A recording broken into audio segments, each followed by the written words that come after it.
সবাইকে স্বাগতম আজকের টংটকের আলাপে। আজকে আমাদের সাথে আছেন ডক্টর আশফাক আনুক। আমরা আলাপ করব এখন সমসাময়িক রাজনীতি এবং বিশ্লেষণ এবং পর্যালোচনা। আনুক ভাই কেমন আছেন? Thank you Shovan. ভালো আছি ভাই। Thanks for inviting me again. আসার জন্য ধন্যবাদ। আমরা পূর্ববর্তী ভিডিওতে আমরা আলাপ করেছিলাম করিডোর, সামরিক বাহিনী এবং তখনকার রাজনীতির বিভিন্ন পরিস্থিতি নিয়ে। এখন হুম হুম আমরা আলাপ করব আর গত কয়েকদিনের মধ্যে যেসব রাজনৈতিক পরিবর্তন আমরা দেখেছি আহ, তাদের সিগনিফিকেন্স নিয়ে এবং এগুলো বিশ্লেষণ করার চেষ্টা করব। হুম। তো আনুপ ভাই, করিডোরের ব্যাপারে আপডেট, কোনো নতুন কি কিছু আসছে? প্রথমে ছিল করিডোর, মানবিক করিডোর, পরে হলো চ্যানেল, এখন নতুন কি কিছু আসছে? আর সেটার এখন সিগনিফিকেন্স দেখেন, কি আমাদের জন্য? সরি। আম, আপনি যেখানে আছেন আমিও মোটামুটি সেখানেই আছি। সো আমাদের আম, মোটামুটি একই ধরনের সোর্স অফ নিউজ, যার ফলে আমাদের যা জানি, আপনি যা জানেন আমিও তাই জানি। প্রথমে করিডোর নিয়ে আলাপ আমরা শুনেছি জাতিসংঘ মহাসচিবের ভিজিটের পরপর। এরপরে নানাবিধ উত্থান পতন, আর্মির আহ, প্রতিক্রিয়া, ক্রিয়া, এর ফলতে আমরা দেখলাম যে করিডোর পরিবর্তে চ্যানেলের আলাপ শুরু হলো। এবং পরবর্তীতে চ্যানেলের আলাপটাও যখন হচ্ছে হালে পানি পাচ্ছে না, তখন আমরা দেখলাম খুবই রিসেন্ট সময়ে নতুন আরেক ধরনের প্রস্তাব এসছে। এটা গতকাল বা দু একদিনের মধ্যে। এটাও কোনো সমর্থিত সূত্রের নিউজ না, কিন্তু এ ধরনের কথাবার্তা চাউর হচ্ছে যে সম্ভবত এক ধরনের ফ্রি ট্রেড জোন দেবার প্রস্তাবনা করা হচ্ছে মার্কিনী আম, স্বার্থ সংশ্লিষ্ট কাউকে, বা পশ্চিমা স্বার্থ সংশ্লিষ্ট কাউকে। এ ধরনের ইনফরমেশনগুলো খুব শক্ত সোর্সের উপরে ভিত্তি করে বলা যায় না, আবার খুব শক্ত সোর্স নেই বলে এগুলোকে মিথ্যাও বলে দেওয়া যায় না। কারণ এখন আমাদের আশপাশের পরিস্থিতিটা যেমন, এবং এত বেশি লুকোচাপা হয়েছে এই ব্যাপারগুলো নিয়ে, এবং সরকারের পক্ষ থেকে এই জিনিসগুলো নিয়ে এত নানান ধরনের ন্যারেটিভ এক এক সময় এক একভাবে ছড়ানো হয়েছে। সুতরাং যে কোনো জিনিস বাইরে এলে এটা যতটা রটে, ক্ষেত্র বিশেষে আসলে দেখা যাচ্ছে ঠিক ততটাই বটে। হুম। তো এই জন্য রটনাগুলোকে ঠিক উড়িয়ে দেবার মতন পরিস্থিতিতে এই মুহূর্তে আমরা নেই। যেহেতু নেই, সেহেতু যে রটনাগুলো কানে আসে সেগুলোকে, যেহেতু স্টেকটা অনেক হাই, এই কথা আমি গত কয়েকটা পর্বে যখন মইনের সাথে আলাপ হয়েছে তখনও বলেছি আমি, যে যখন স্টেক হাই থাকে আমাদের, তখন আমাদের আসলে হচ্ছে আহ, খুব সহজে বেটার অ্যাফ্রেড দ্যান সরি। হুম। তো এই অ্যাপ্রোচ মেনটেন করে কাজ করা এবং চিন্তাভাবনা করা উচিত।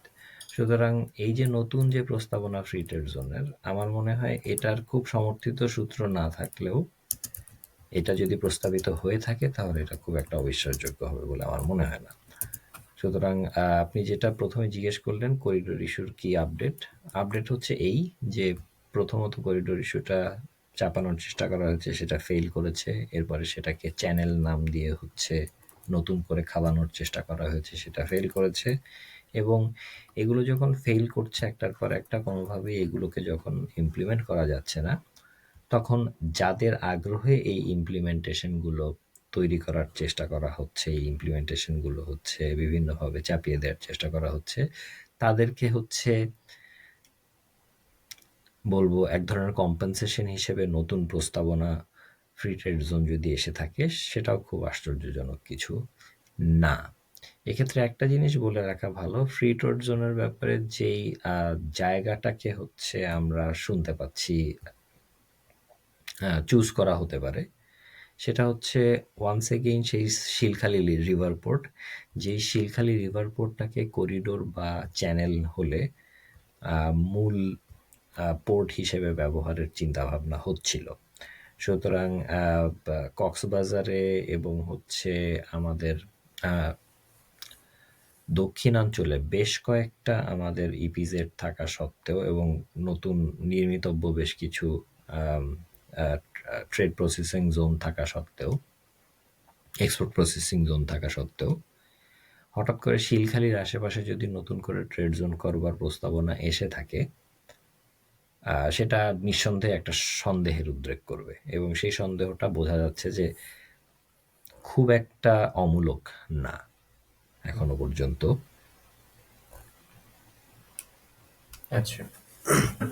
তো আহ, জাতিসংঘ থেকেও তো এই ব্যাপারে অনেক চাপাচাপি করা হয়েছিল, আপনি আগের আগের ভিডিওতে আমাদের বলছেন। আহ, তো এই বেট এন্ড সুইচ যেটা করার ট্রাই করতেছে সরকার, সেটা কি আসলে আম, ওরকম ভাবে ব্যাখ্যা করতে পারবে যে মানে আমি করিডোর দিচ্ছি, মানবিক করিডোর, বাট যখন পরবর্তীতে এটাকে একটা মার্কিনী স্বার্থের জন্য ব্যবহার করা যাবে, তখন মানে আন্তর্জাতিক কমিউনিটি থেকে মানে আমরা কোনো চাপ আশা করতে পারি বা কোনো রেসপন্স আশা করতে পারি কিনা? আমি এটা জানি একটা আপনি খুব গত ইন্টারেস্টিং হ্যাঁ, সরি সরি, হ্যাঁ, এটা একটা খুব কন্টিনিউ। ইন্টারেস্টিং একটা প্রশ্ন। খুব রিসেন্ট সময়ে আমরা দেখেছি যে জাতিসংঘের একজন মুখপাত্রের পক্ষ থেকে বেশ খুব ইন্টারেস্টিং কিছু কথাবার্তা আমরা শুনতে পেয়েছি, যেখানে তারা প্রথমে বলেছে যে বাংলাদেশ এটা সরকারের ব্যাপার এবং জাতিসংঘের এই ব্যাপারে কোনো রকমের হস্তক্ষেপ বা ইচ্ছা অনিচ্ছার জায়গা নেই। অথচ জাতিসংঘ মহাসচিবের বাংলাদেশ ভ্রমণের পর থেকেই কিন্তু মূলত হচ্ছে এই হিউম্যানিটেরিয়ান করিডোরের প্রস্তাবনাটা জোরে সোরে আমাদের দেশে এবং বিশ্বব্যাপী শুরু হয়েছে। সুতরাং জাতিসংঘ যে হঠাৎ করে নিজের হাত ধুয়ে ফেলবার চেষ্টা করা, এটা আসলে খুবই দৃষ্টিকটু এবং জাতিসংঘের মতো একটা সংস্থার পক্ষ থেকে এ ধরনের হঠাৎ করে নিজেদের অবস্থান পরিবর্তন করা এবং সেটাকে মানে ভেবে নেয়া যে মানুষজন তাদের এই বক্তব্যগুলোতে বিশ্বাস রাখবে এবং এটা তাদের সংস্থার ব্যাপারে হচ্ছে কোনো পজিটিভ ইমপ্রেশন তৈরি করবে উইদিন পিপল, এইটা ভেবে নেওয়ার কোনো কারণ নেই। এখন এখানে একটা কথা নিশ্চয়ই আসতে পারে, সেটা হচ্ছে যে বাংলাদেশের সাধারণ মানুষজন জাতিসংঘের ব্যাপারে কি ভাবলো না ভাবলো এটার ব্যাপারে আসলে তাদের কোনো কিছু যায় আসে না, যেটা অলসো ভেরি ভ্যালিড পয়েন্ট, যে এটা হয়তো আসলেই সত্যি।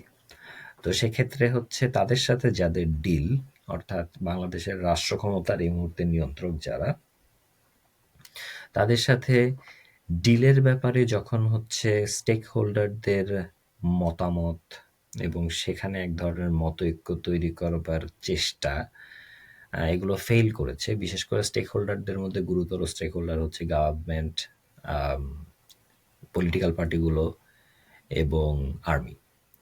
সামরিক বাহিনীর পক্ষ থেকে খুব স্পষ্ট এবং শক্তভাবে বিরোধিতা এসছে। পলিটিক্যাল পার্টিগুলো অনেকটা হাফ হার্টেড হলেও বিরোধিতা করেছে বিভিন্ন ক্ষেত্রে, যার ফলে নিজেদের যে ডোমেস্টিক এক ধরনের মতৈক্য, অন্তত স্টেক হোল্ডারদের মতৈক্য, সাধারণ মানুষের মতৈক্যের কথা বলছি না, অন্তত স্টেক হোল্ডারদের যে মতৈক্য, এটা তারা প্রতিষ্ঠা করতে ব্যর্থ হয়েছে অন্ততপক্ষে বর্তমান রেজিম। এবং এটা হওয়ায় মূলত এটা এক ধরনের বলবো কারণ হিসেবে তারা উপস্থাপন করবার সুযোগ পেয়েছে জাতিসংঘ বা জাতিসংঘের পেছনে থেকে যে সকল গ্লোবালিস্ট ক্যাম্পগুলো এই কাজ করার চেষ্টা করছে বাংলাদেশকে ঘিরে, তাদেরকে অন্তত বুঝ দেওয়ার জন্য হলেও এই ধরনের স্টেক হোল্ডারদের মতানৈক্যগুলো উপস্থাপন করা হয়েছে বলে আমার ধারণা এবং সেখানেই সম্ভবত অল্টারনেটিভ প্রস্তাবনাও তাদেরকে দেয়া হয়েছে তাদের স্বার্থ রক্ষার ক্ষেত্রে। তো এই ব্যাপারগুলো কন্টিনিউয়াস হচ্ছে এবং খুব রিসেন্ট সময়ে কাতারে একটা বড় ধরনের মিটিং হয়েছে বলে কানাঘুষা শোনা যাচ্ছে। অথচ খুব ইন্টারেস্টিং হচ্ছে সবাই সেটাকে হচ্ছে ডিশোল্ডার করবার চেষ্টা করছে। যে কাজটা জামাতের আমিরের পক্ষ থেকে দেখা গেছে যে জামাতের আমির ডিশোল্ডার করেছে, বলেছে যে না আমি কাতারে যাইনি। অথচ বিভিন্ন সূত্র থেকে খুবই স্ট্রংলি বলার চেষ্টা করা হয়েছে যে উনি কাতারে গেছেন। এরপরে গভর্নমেন্টের পক্ষ থেকে বেশ কয়েকজন কাতারে গেছে এবং কাতারে হচ্ছে শোনা গেছে যে ন্যাটোভুক্ত দেশগুলোর বেশ কয়েকজন প্রতিনিধি সেখানে ছিলেন। তো এই যে কথাবার্তাগুলো চাউর হয়, এগুলো তো আসলে আউট অফ থিন এয়ার আসার কথা না, কারণ সাধারণ মানুষের বোঝার কথা না, জানার কথা না কাতার কি এবং কাতার কেন। কিন্তু এগুলো যখন আসছে, আম, যেটা আমি প্রথমেই বলে নিয়েছি, যে যে জিনিসগুলো একদম এভিডেন্ট সেই জিনিসগুলো অস্বীকার করা হয়েছে যখন একাধিকবার, এবং সেটার বদলে বিভিন্ন ন্যারেটিভ, ভিন্ন গল্প চালিয়ে দেওয়ার চেষ্টা করা হয়েছে, ওই যে চালাই দেন।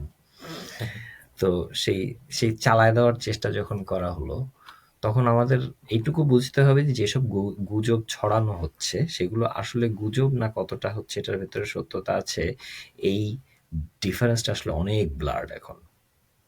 সুতরাং পরিস্থিতিটা আমরা এখন এমন একটা জায়গায় দাঁড়িয়ে আছি, আমরা খুব শক্ত এভিডেন্স ছাড়াও বিশ্বাস করতে বাধ্য হচ্ছি অনেক কথা। তো কাতারের ব্যাপারটা অনেকটা সেরকম, এবং কাতারের এই ইয়েটাও আমার কাছে বেশ সিগনিফিকেন্ট মনে হয়েছে। তার কারণটা হচ্ছে কাতার কিন্তু খুবই ইন্টারেস্টিং একটা জাংচার জিওপলিটিক্যালি। কারণ কাতারে সাধারণত অন্যান্য যে সকল ন্যাটোভুক্ত দেশ আছে এবং পার্টনার কান্ট্রি আছে, তো ন্যাটোভুক্ত দেশগুলো তো সবই মোটামুটি হচ্ছে নর্দার্ন আমেরিকান, ইউরোপিয়ান। কিন্তু কিছু পার্টনার কান্ট্রি আছে যেমন মিশর, এরা খুব শক্তিশালী পার্টনার হিসেবে কাজ করে, ন্যাটোর সদস্য না হওয়া সত্ত্বেও পার্টনার কান্ট্রি হিসেবে। কিন্তু কাতার কিন্তু খুবই ডিফারেন্ট ব্রিড অফ পার্টনার্স। এরা খুব অফিসিয়াল পার্টনার না নেটোর সাথে, যেরকম মিশর। কিন্তু কাতারের একটা খুব গুরুত্বপূর্ণ জায়গা আছে নেটোতে। তার কারণ হচ্ছে গোটা গালফ রিজিয়নে নেটোর একমাত্র মিশনটা হচ্ছে কাতারে। এবং এই মুহূর্তে আপনারা যদি হচ্ছে আমেরিকান পলিটিক্স ফলো করেন, আপনারা দেখবেন যে ট্রাম্প নির্বাচিত হয়ে আসার পরপরই কিন্তু বিভিন্ন যে সকল আন্তর্জাতিক সংস্থায় সে ফান্ডিং কাট করেছে, তার মধ্যে ইউএস এইড সহ অন্যান্য যেগুলো আছে, সেটার সাথে সাথে এক ধরনের ফান্ডিং কাটের হুমকি কিন্তু সে আম, তার আহ, দৃষ্টিকোণ থেকে নেটোর ব্যাপারেও উল্লেখ করেছে। এবং আমরা শুনতে পেয়েছি যে ডোনাল্ড ট্রাম্প খুব স্পেসিফিক্যালি বলছে যে নেটো মূলত সামরিক সহায়তার জন্য ব্যবহৃত হচ্ছে ইউরোপভুক্ত দেশগুলোর জন্য। আমেরিকার নিজস্ব আর্মি আছে, তাদের নিজস্ব arm force strong enough to defend themselves. সুতরাং শুধু শুধু ইউরোপিয়ান দেশগুলোর নিজস্ব সিকিউরিটি দুর্বলতাকে মাস্ক করার জন্য কেন নেটোর ছাতার নিচে থেকে আমেরিকা তার নিজেদের আমেরিকান ট্যাক্স পেয়ারদের পয়সা খরচ করবে? এই ধরনের কথাবার্তা আমরা ট্রাম্পের মুখ থেকে শুনেছি প্রথম দিকে। অর্থাৎ নেটোর ব্যাপারে বা নেটোর ফান্ডিং এর ব্যাপারে আমেরিকার কারেন্ট অ্যাডমিনিস্ট্রেশনের এক ধরনের অ্যালার্জি আমরা মোটামুটি লক্ষ্য করেছি। সুতরাং এটা কিন্তু এক ধরনের বড় থ্রেট নেটোর মতো সংস্থাগুলোর জন্য। এবার রিসেন্ট পাস্টে আমরা যেগুলো লক্ষ্য করলাম, আরেকটা ব্যাপার, কাতারের আরেকটা বড় গুরুত্বপূর্ণ জায়গা হচ্ছে কাতারে কিন্তু খুব শক্ত একটা মার্কিন নৌঘাঁটি আছে, যেটা বিভিন্ন সময়ে হচ্ছে গালফের সামরিক নিয়ন্ত্রণ রাখার জন্য হচ্ছে ইউএসএ ব্যবহার করেছে অতীতে। সুতরাং Qatar is a very interesting place. তো যাই হোক, যেটা আলাপ করছিলাম নেটোর প্রসঙ্গে, এবার নেটো কিন্তু একটা অদ্ভুত জোট। এখানে নর্থ আমেরিকান দেশগুলো আছে বটে, কিন্তু যেটা খুব কারেক্টলি ট্রাম্প অ্যাডমিনিস্ট্রেশনের পক্ষ থেকে আমরা শুনেছি সেটা হচ্ছে নেটো সামরিক সহায়তা সব থেকে বেশি নিরাপত্তা দেয় আসলে ইউরোপীয় দেশগুলোকে, এবং খুব আরো আরো মোর স্পেসিফিক্যালি বললে ফ্রান্স, জার্মানি, এদেরকে। সুতরাং এখানে এক ধরনের হচ্ছে বোঝাপড়ার ব্যাপার আছে যে ট্রাম্পের এখনকার অ্যাডমিনিস্ট্রেশন তারা যেভাবেই চিন্তা করুক না কেন, নেটোকে এখন ঠিক ট্রাম্পের বর্তমান মার্কিন অ্যাডমিনিস্ট্রেশনের সাথে সমার্থক ধরা যাবে না। সুতরাং আমরা যখন স্বার্থ সংশ্লিষ্ট ব্যাপারে এবং একই সাথে এটাও আমরা জানি যে বাংলাদেশে যে ইউনূস সমর্থিত গভর্নমেন্ট, এদের কিন্তু হচ্ছে ন্যাচারাল অ্যালাই হিসেবে ট্রাম্পকে আমরা চিনি না। তার কারণ হচ্ছে এদের ন্যাচারাল অ্যালাই মূলত ডেমোক্র্যাটরা। সুতরাং ট্রাম্প বিইং আ নন রিপাবলিকান রিপাবলিকান, অর্থাৎ সে নামে রিপাবলিকান, কিন্তু ট্রাম্প ঠিক আসলে ডেমোক্র্যাট বা রিপাবলিকান কিছুই না। Trump is Trump. So outsider. he basically he does not belong to republicanism or democratism. He is basically Trumpism. এটাই তো সব থেকে এখনকার চালু শব্দ। সো সে হচ্ছে ট্রাম্পিজমের সমর্থক। সুতরাং ট্রাম্পের নিজস্ব চিন্তাভাবনা আছে এবং সে সেই নিজস্ব চিন্তাভাবনার উপর ভিত্তি করেই হচ্ছে আমেরিকা এবং সারা বিশ্বকে চালাতে চায়। এবং এই জিনিসগুলো আমরা যখন লক্ষ্য করছি তখনই কিন্তু আমরা দেখছি যে নেটোর সাথে এক ধরনের সখ্যতার জায়গা তৈরি হচ্ছে আমাদের গভর্নমেন্টের। ইউরোপীয় ইউনিয়ন খুব পরিষ্কারভাবে বলছে হচ্ছে গিয়ে যে আপনাদের মনে আছে কিনা যে এই মুহূর্তে নির্বাচন তাদের প্রধান প্রায়োরিটি না। তাদের প্রধান প্রায়োরিটি হচ্ছে মিনিংফুল রিফর্ম। হুম। তো ইউরোপ যারা হচ্ছে সভ্যতা এবং গণতন্ত্রের ধারক বাহক সূতিকাগার, তাদের প্রধানতম রাজনৈতিক মোর্চা যে ইউরোপিয়ান ইউনিয়ন, তাদের পক্ষ থেকে এই ধরনের অদ্ভুত কথা আসা এটা কিন্তু একেবারেই আনহার্ড অফ। সুতরাং এটুকু বোঝা যাচ্ছে যে ইউরোপের এক ধরনের আনপ্রেসিডেন্টেড লেভেল অফ সাপোর্ট আছে ইউনুস গভর্নমেন্টের জন্য। এবং একই সাথে আপনারা যদি নেটোর এখনকার পরিস্থিতিটা মিলান, যেখানে NATO according to Trump and others, আমি যদি তাদের কথাই ধার করি, হচ্ছে মূলত একটা সামরিক জোট, যে সামরিক জোটটা ইউরোপিয়ান তুলনামূলক দুর্বল সামরিক শক্তি সম্পন্ন দেশগুলোকে অধিকতর নিরাপত্তা দেয় এবং সেখানে মূলত আমেরিকান ট্যাক্স পেয়ারদের একটা বড় আহ, আহ, টাকা পয়সা খরচ হয়। সুতরাং এই যে নতুন বাস্তবতাটা, এটা বোঝাটা জরুরি। যখন আমরা পশ্চিমা বলবো বা মার্কিনী বলবো, সেক্ষেত্রে ঠিক বর্তমান মার্কিন অ্যাডমিনিস্ট্রেশনকে সবসময় যে হচ্ছে মাথায় রেখে এই কথা বলতে হবে তা কিন্তু না। এই ধরনের তর্ক অনেকে করছে ইদানিং, যে ট্রাম্প নিজেই তো হচ্ছে ডিপ স্টেটকে দুর্বল করবার চেষ্টা করছে। ট্রাম্পের নিজস্ব হচ্ছে এক ধরনের এজেন্ডা আছে। কেন আমরা এটাকে মার্কিন স্বার্থ রক্ষার জন্য আহ, ইউনুসদের চেষ্টার কথা বা প্রচেষ্টার কথা হিসেবে প্রচার করার চেষ্টা করছি? ব্যাপারটা ঠিক মার্কিন স্বার্থ রক্ষার থেকে আমি বলবো অনেকটা গ্লোবালিস্ট স্বার্থ রক্ষা। কারণ ইউরোপিয়ান ইউনিয়ন বলি বা নেটো বলি, তারা এসেনশিয়ালি গ্লোবালিস্ট ফোর্স। ট্রাম্প এবং তার অধীন যে বর্তমান আমেরিকান অ্যাডমিনিস্ট্রেশন, এরা ঠিক যতটা না গ্লোবালিস্ট, তাদেরকে অনেকটা ফার্স্ট ওয়েভ ন্যাশনালিস্ট বলা যেতে পারে এক ধরনের। কিছু কিছু ক্ষেত্রে ট্রাম্প আবার নিজেকে ন্যাশনালিস্ট বলে দাবিও করেছে। মানে ট্রাম্পের নিজস্ব কোনো ন্যাশনালিস্ট ইডিওলজি বা কোনো ধরনের ইডিওলজি আছে বলেই আমাদের ধারণা না, কিন্তু আসলে আম, যে ধরনের হচ্ছে ক্যারেক্টার সে শো করছে, এটা এক ধরনের ফার্স্ট ওয়েভ ন্যাশনালিস্ট ক্যারেক্টারই। তো সুতরাং ট্রাম্প ঠিক এই গ্লোবালিস্ট এজেন্ডার সাথে কাজ করছে, এই জিনিসটাকে আম, ঠিক পুরোপুরিভাবে গেলা যাচ্ছে না। এবং এইটার একটা বড় ব্যাখ্যা এই যে খুব সম্ভবত যেহেতু হচ্ছে বর্তমান মার্কিন অ্যাডমিনিস্ট্রেশনের কাছ থেকে এক ধরনের ইমপ্লাইড প্রেশারের ভেতরে আছে নেটো সহ অন্যান্য যেসব গ্লোবালিস্ট মোর্চাগুলো আছে, ইইউ, ইভেন ইউএন, এরা সবাই হচ্ছে তাদের নিজস্ব এক ধরনের সাইড হ্যাসেল তৈরি করবার চেষ্টা করছে, যেটা will be good enough even to lure Trump.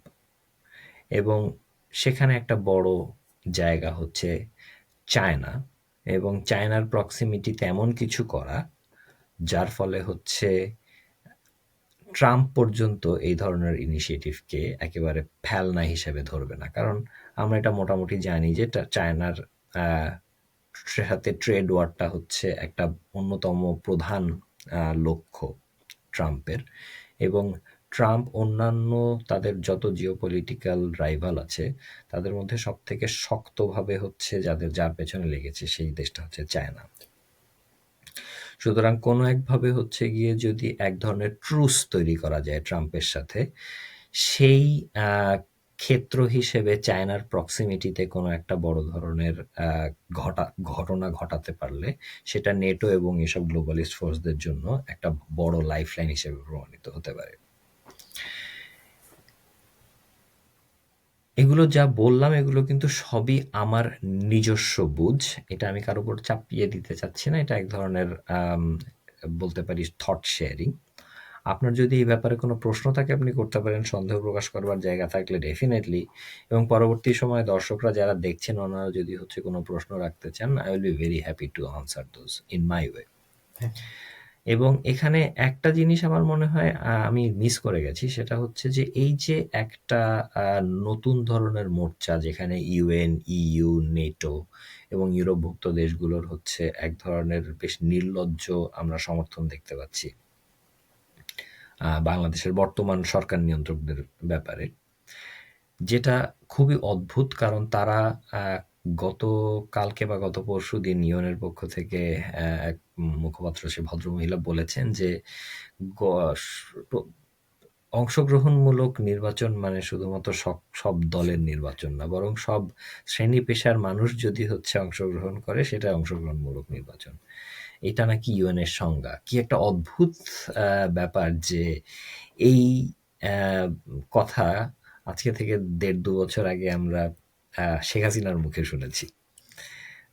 যখন একের পর এক প্রশ্নবিদ্ধ ইলেকশন আসছে আওয়ামী লীগের পক্ষ থেকে, তখন তারা ঠিক এই কথাই বলেছে যে অংশগ্রহণমূলক নির্বাচন মানে সকল দলের অংশগ্রহণ না, নির্বাচন। অংশগ্রহণমূলক নির্বাচন মানে সকল শ্রেণী পেশার জনগণের অংশগ্রহণ। অথচ এই একই যুক্তি আমরা এখন শুনতে পাচ্ছি ইউনুস রেজিমের পক্ষে ইউএনের মতো একটা সংস্থার মুখপাত্রের মুখ থেকে। এটা একেবারেই আনপ্রেসিডেন্টেড। এটা অদ্ভুত একটা বাস্তবতা, একটা জাদু বাস্তবতার মধ্যে আমরা মনে হয় বসবাস করছি এই মুহূর্তে। যেই গভর্নমেন্টটা নির্বাচন দিচ্ছে না বা বিভিন্নভাবে হচ্ছে নির্বাচনকে রিগ করছে তার কাছ থেকে এই কথা আসা, এবং যারা হচ্ছে নির্বাচনের সুষ্ঠুতা এবং গ্রহণযোগ্যতা এনশিওর করবার ধারক বাহক মা বাপ, সেই ধরনের আন্তর্জাতিক সংস্থার মুখ থেকে এই ধরনের কথা আসা, এইগুলো দুটো একেবারে ভিন্ন দুটো প্যারাডাইম।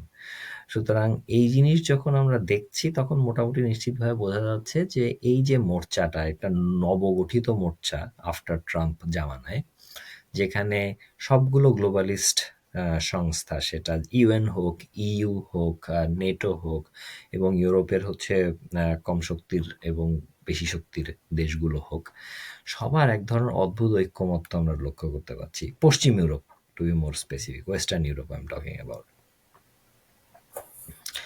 এবং এই নতুন বাস্তবতার একটা ফলাফল মনে হয় বাংলাদেশের ভেতরকার এখনকার পরিস্থিতি, এবং বিভিন্ন সময়ে যে হচ্ছে সরকার সমর্থক এবং তাদের নিয়ন্ত্রক গোষ্ঠীর মধ্যে নানান ধরনের কথাবার্তা, এক এক সময় এক এক রকমের কনফিউজিং ন্যারেটিভ ছড়িয়ে দেবার চেষ্টা, এগুলো সবই আসলে এই যে একটা confusing state, not just in Bangladesh, world wide power অর্ডারে স্টেটাস কো যে চেঞ্জ, এই জিনিসটা মনে হয় একটা বড় ধরনের ভূমিকা পালন করছে। এবং এটা আমার মনে হয় খুব শক্তভাবে আমাদের মাথায় রাখা দরকার যে Bangladesh is very much in the Jio political game right at the moment. এবং আমরা যত যা চিন্তা করি না কেন বাংলাদেশের মধ্যে যা ঘটছে, বাংলাদেশের পরবর্তী রাজনৈতিক প্রেক্ষাপটে যা ঘটবে, তার কোনো কিছুই আসলে গ্লোবাল যে জিও পলিটিক্যাল বাস্তবতা সেটার বাইরে গিয়ে ঘটবে না।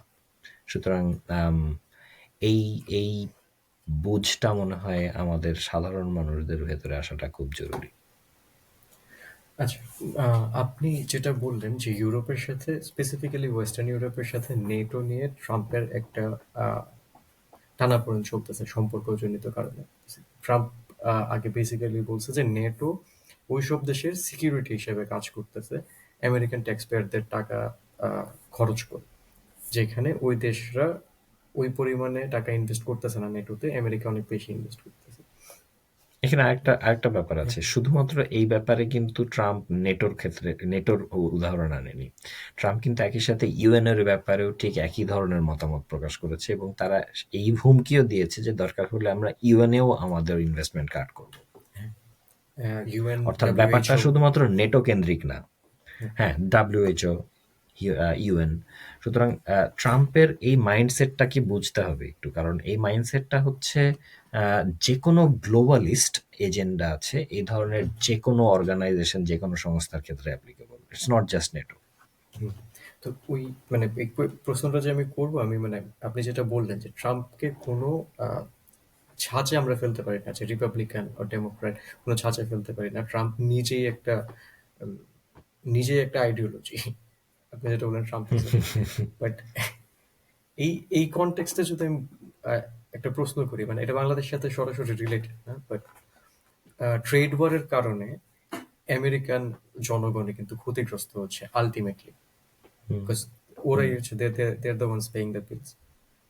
আবার এই মানে ওইটা নিয়ে আমার একটু কনফিউশন আছে যে আচ্ছা, নেটো থেকে তুমি টাকা বাঁচাবা অ্যান্ড এদের উপরে তুমি ট্যারিফ করবা, ট্রেড ওয়ার শুরু করবা, বাট সেই টাকা তো তোমার দেশের জনগণের দিতে হচ্ছে।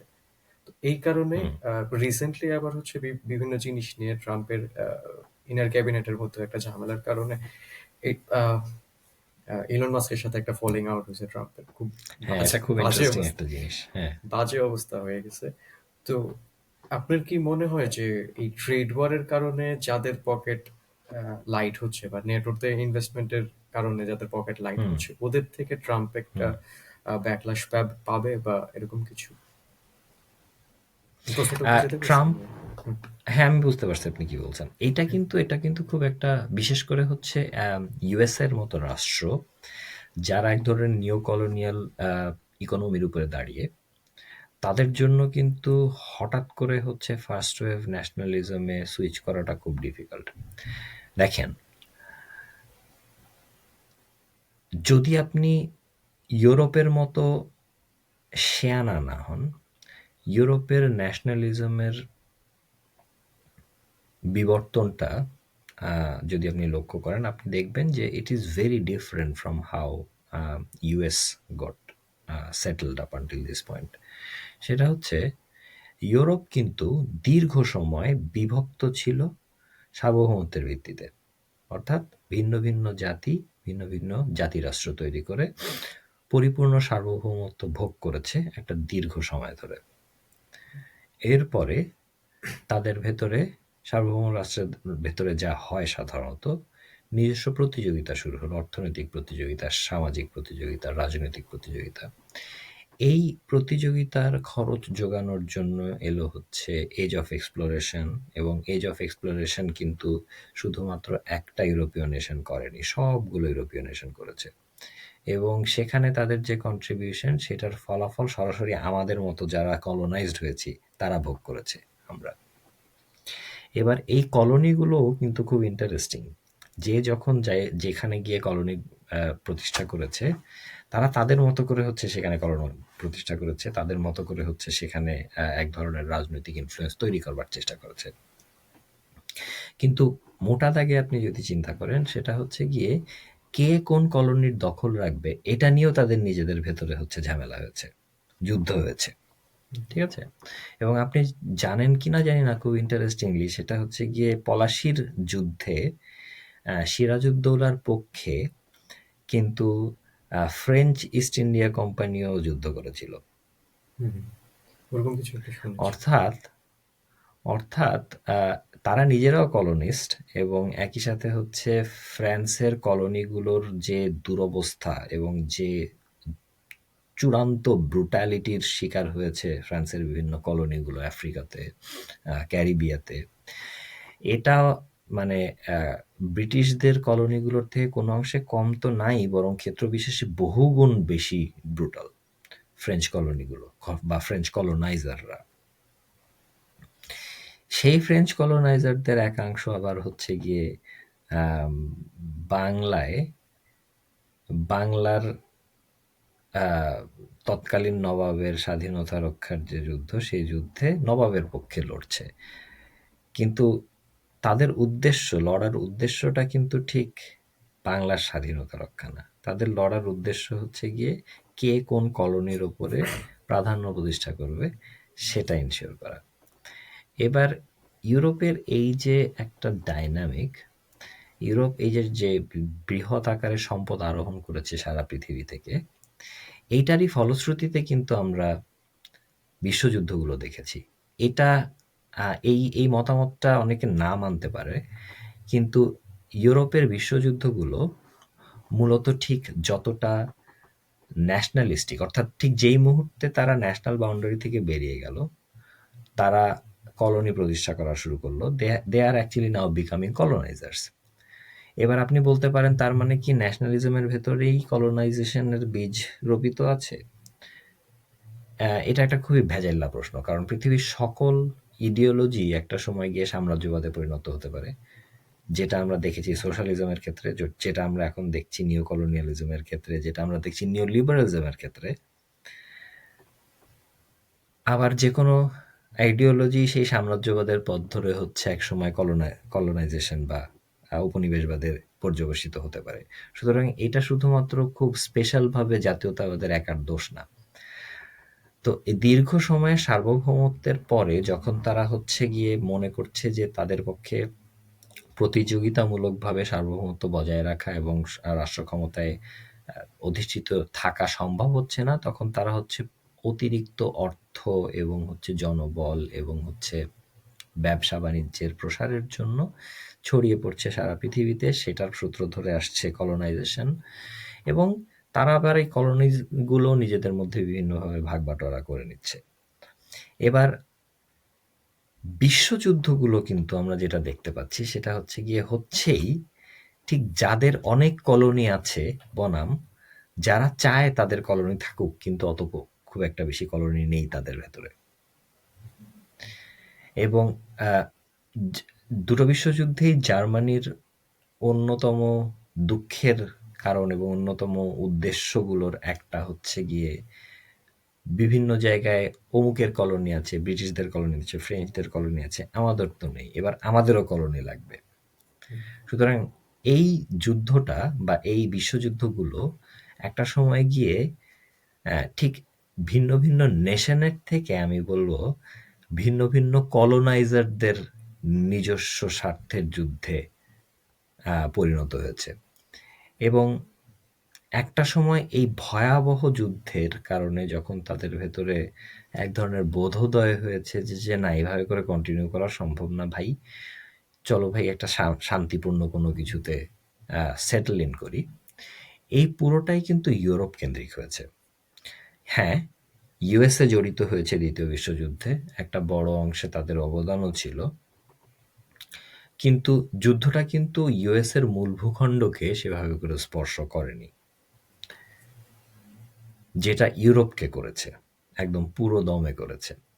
সুতরাং দ্বিতীয় বিশ্বযুদ্ধের এই ডাইনামিকটা ইউরোপকে যেভাবে করে ধাক্কা দিয়েছে এবং যার ফলে যে ধরনের কিছু চেঞ্জ এনফোর্স করেছে, সেটা খুব সিগনিফিক্যান্ট একটা কারণ হয়ে দাঁড়িয়েছে ইউরোপের একটা ভিন্ন ধরনের রিভলিউশনের। সেটা কি, ইউরোপ মূলত তখন ওয়েলফেয়ার স্টেটের দিকে টার্ন করলো, পরিপূর্ণ ক্যাপিটালিজমের পরিবর্তে।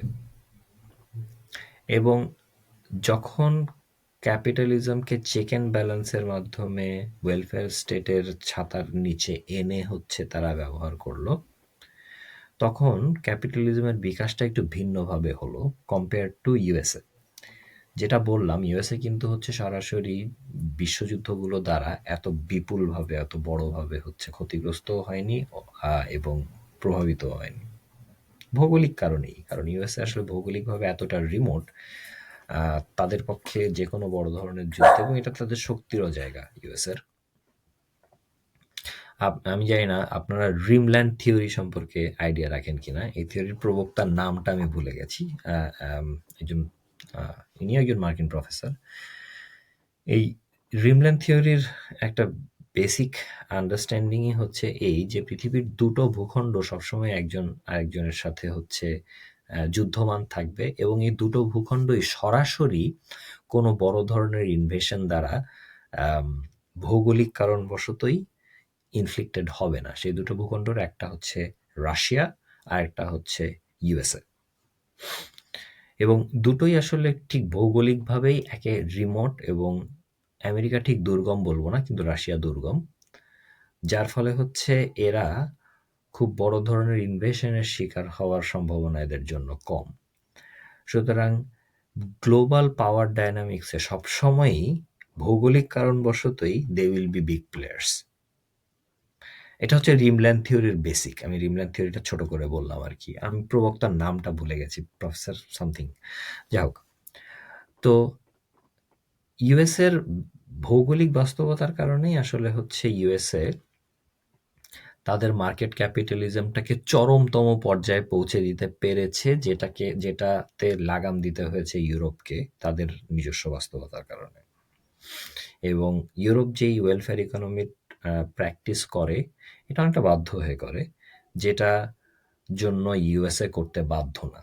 এবার এই ধরনের একটা সিস্টেম যখন কোনো একটা রাষ্ট্রের মধ্যে প্রতিষ্ঠিত হয়, ইউএসএর মতো, যেখানে হচ্ছে ক্যাপিটালিজম পরিপূর্ণভাবে লাগাম ছাড়া স্বাধীনতা পায়, তখন খুব স্বভাবতই এই যে নিউলিবারাল, চূড়ান্ত নিউলিবারাল স্ট্রাকচার, এখানে পিরামিডের মাথায় যারা, বা পিরামিডের মোটামুটি প্রথম দিককার অংশে যারা, তারা যেই সুযোগ সুবিধা এবং জীবন ধারণ করতে পারে, জীবন মান রক্ষা করতে পারে, পিরামিডের নিচের অংশের মানুষজন সেটা পারে না।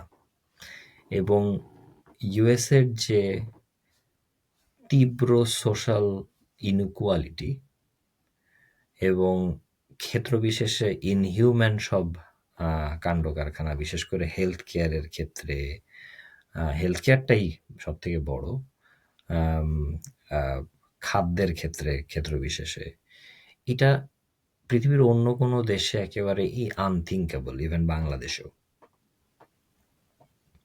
বা এ ধরনের আরো যে সকল স্বল্পোন্নত বা হচ্ছে উন্নয়নশীল দেশ আছে, তাদের ক্ষেত্রেও ব্যাপারগুলো এতটা নোংরা এবং এতটা আম, ক্ষেত্রবিশেষে অমানবিক না যতটা ইউএস এর ক্ষেত্রে। কেন? তার কারণ হচ্ছে তাদের সিস্টেমটা ওইরকম ভাবে তৈরি হওয়ার জন্য অবারিত সুযোগ পেয়েছে, যেটা আমি এতক্ষণ ধরে ব্যাখ্যা করলাম, যে মার্কেট ক্যাপিটালিজমের যেই গ্রাস, এটা যতটা বড় হতে পেরেছে ইউএসএতে, ইউরোপে সেটা পারেনি, ইউরোপের ভৌগোলিক এবং ঐতিহাসিক বাস্তবতার কারণে। এবার এই ধরনের একটা সোসাইটিতে যখন তীব্র ইনইকুয়ালিটি থাকে, সেখানেই কিন্তু এই যে ফার্স্ট অর্ডার ন্যাশনালিজমের কথা বলছি, মানুষজনের মধ্যে বঞ্চনাবোধ থেকে ফার্স্ট অর্ডার ন্যাশনালিজমের সূত্রপাত ঘটে। তখনই মানুষ হচ্ছে গিয়ে ট্রেডিশনাল ভ্যালুজ, আগে কি সুন্দর দিন কাটাইতাম, এইসব জায়গা থেকে আসলে হচ্ছে এক ধরনের ন্যাশনালিজমের রিবার্থ দেওয়ার চেষ্টা করে। এবং যারা টপ লেভেলে আছে, তাদের মধ্যে থেকে যারা হচ্ছে এটাকে কাজে লাগাতে চায়, কারণ এই ওপরের দিকে, পিরামিডের ওপরের দিকের মানুষজন ভিন্ন ভিন্ন জন ভিন্ন ভিন্ন ভাবে হচ্ছে ওয়ে ইন করে। ট্রাম্প এমন এক ধরনের breed of those top tear people, যে হচ্ছে ওয়ে ইন করেছে যে আমার যে হচ্ছে ব্যবসায়িক এবং অর্থনৈতিক বাস্তবতা, সেখানে আমি যদি এই মানুষগুলোর, পিরামিডের নিচের অংশের বঞ্চিত মানুষ, যাদের ভেতরে নানানবিধ কারণে ক্ষোভ আছে, যারা বিভিন্ন কারণে হচ্ছে চেষ্টা করে বা চায় তাদের কোনো একটা ইমাজিনারি পুরনো সুদিন ফিরে আসুক, those who want to make America great again, এরা আমার জন্য এক ধরনের অর্থনৈতিক ট্রেড অফের পরিবর্তে এক ধরনের রাজনৈতিক ইনফ্লুয়েন্স তৈরি করতে পারে কিনা। এবং সেখান থেকেই কিন্তু ট্রাম্পিজমের উত্থান। তারা সামহাউ খুব কারেক্টলি পয়েন্ট আউট করেছে এই বিরাট একটা জনগোষ্ঠীর মানুষের ভেতরে এই বঞ্চনাবোধটা আছে, সেটা খুব সুচিন্তিত হোক আর খুব নেচারালি আসা হোক, ঠিক আছে। এবং এই জিনিসটাকে ব্যবহার করে এক ধরনের ফার্স্ট অর্ডার ন্যাশনালিস্ট টেন্ডেন্সি তারা গ্রো করেছে, নার্চার করেছে। এবং ন্যাশনালিজমের সংজ্ঞা যেটা, যে কোনো একটা পরিচয় ভিত্তিক বোধকে যখন আপনি রাজনীতিতে রূপান্তরিত করবেন, সেটাই এক ধরনের ন্যাশনালিজম। সো এটা ইনহেরেন্টলি ভালো বা খারাপ বলা যায় না। হুম, সেক্ষেত্রে হচ্ছে আম, ট্রাম্প এই ধরনের একজন নতুন পলিটিক্যাল দিকপাল হিসেবে আবির্ভূত হয়েছে আমাদের সামনে। এবার ইনিশিয়ালি যেই সূত্র ধরে এই প্রশ্নটা আপনি করলেন সেটা হচ্ছে গিয়ে যে আম, এই যে চায়নার ট্রেড ওয়ারের কারণে, চায়নার সাথে ট্রেড ওয়ারের কারণে একটা অংশ ক্ষতিগ্রস্ত হচ্ছে কিনা, নিঃসন্দেহে হচ্ছে, কোনো সন্দেহ নাই। কারণ চায়না হচ্ছে গ্লোবাল প্রোডাকশন সেন্টার। গ্লোবাল প্রোডাকশনের সেন্টারের সাথে আপনি যদি বড় ধরনের ঝামেলা তৈরি করেন, আপনার সমস্যা হবে। কিন্তু একটা জিনিস মাথায় রাখেন, China global production centre for who, যারা হচ্ছে এই প্রোডাকশনগুলোর অর্ডার দিচ্ছে, তারা তারা কিন্তু কেউ চাইনিজ না। তাদের একটা বড় অংশ আসলে মূলত হচ্ছে আমেরিকান ব্যবসায়ীরা। ঠিক আছে? যারা হচ্ছে পিরামিডের ওই প্রথম অংশের মানুষ, যাদের কথা আমি এতক্ষণ ধরে বললাম। ঠিক আছে? হুম, এবার এরা কিন্তু ঠিক ট্রাম্পের আম, রাজনৈতিক ক্ষমতা বা ইনফ্লুয়েন্সের উৎস না।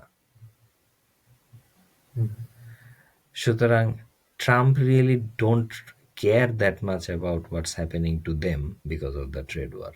রাদার সে বিভিন্নভাবে বরং আহ, উপকৃত হবে যদি এরা, এদের কোনো ধরনের ফল ডাউন হয়। এবার somehow Elon Musk is a very interesting character, যেটা আপনি উল্লেখ করলেন। হুম, সে কোনো এক কারণবশত ট্রাম্পের সাথে ভিড়ে গেছে, যে নিজে যদিও একটা সময় সে খুব শক্ত ট্রাম্প বিরোধী অবস্থানে ছিল। এবং আহ, তার এই যে নতুন করে হচ্ছে নিজেকে ট্রাম্পের বা ট্রাম্পিস্ট হিসেবে হচ্ছে উপস্থাপন, এবং গত মার্কিন ইলেকশনের আগে নানানভাবে ট্রাম্পকে নির্বাচনে সহায়তা প্রদান করা, এই পুরা সাগাটাই খুব ইন্টারেস্টিং। এবং আমার কাছে এই যে অ্যালাইটা ট্রাম্পের সাথে আম, ইলন মাস্কের, পার্সোনালিটির দিক থেকে অনেকে বলে এটা খুবই ন্যাচারাল অ্যালাই, হুম, কিন্তু ইন্টারেস্টের দিক থেকে, স্বার্থের দিক থেকে, this is a very unnatural ally, this was a very unnatural ally to me. এবং এটা যে এখন ভেঙে যাচ্ছে, এইটাই আসলে হওয়ার কথা ছিল। টাকা পয়সা যেভাবে কাজ করে, পুঁজি যেভাবে কাজ করে, সেক্ষেত্রে আসলে ট্রাম্পের সাথে আজকে ইলন মাস্কের যে দূরত্ব আমরা দেখছি, এটাই আসলে ন্যাচারাল আউটকাম হবার কথা ছিল। যা হোক, আজ হোক কাল হোক, যে ব্যাপারটা ঘটছে খুবই ইন্টারেস্টিংলি, আমরা সেটা চোখের সামনে চাক্ষুষ করছি এবং খুব অল্প সময়ের মধ্যে। এবার বাংলাদেশ এখানে বড় ধরনের রিলেভেন্স রাখে। সেটা হচ্ছে গিয়ে,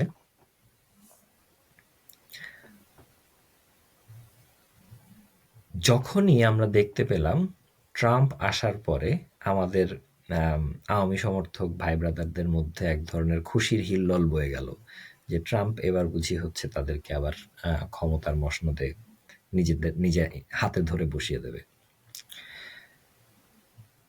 সেই মুহূর্তে আমরা খুব দৃশ্যমানভাবে দেখলাম যে বাংলাদেশের সরকার নিয়ন্ত্রক যারা, তারা বেশ র্যাটলড।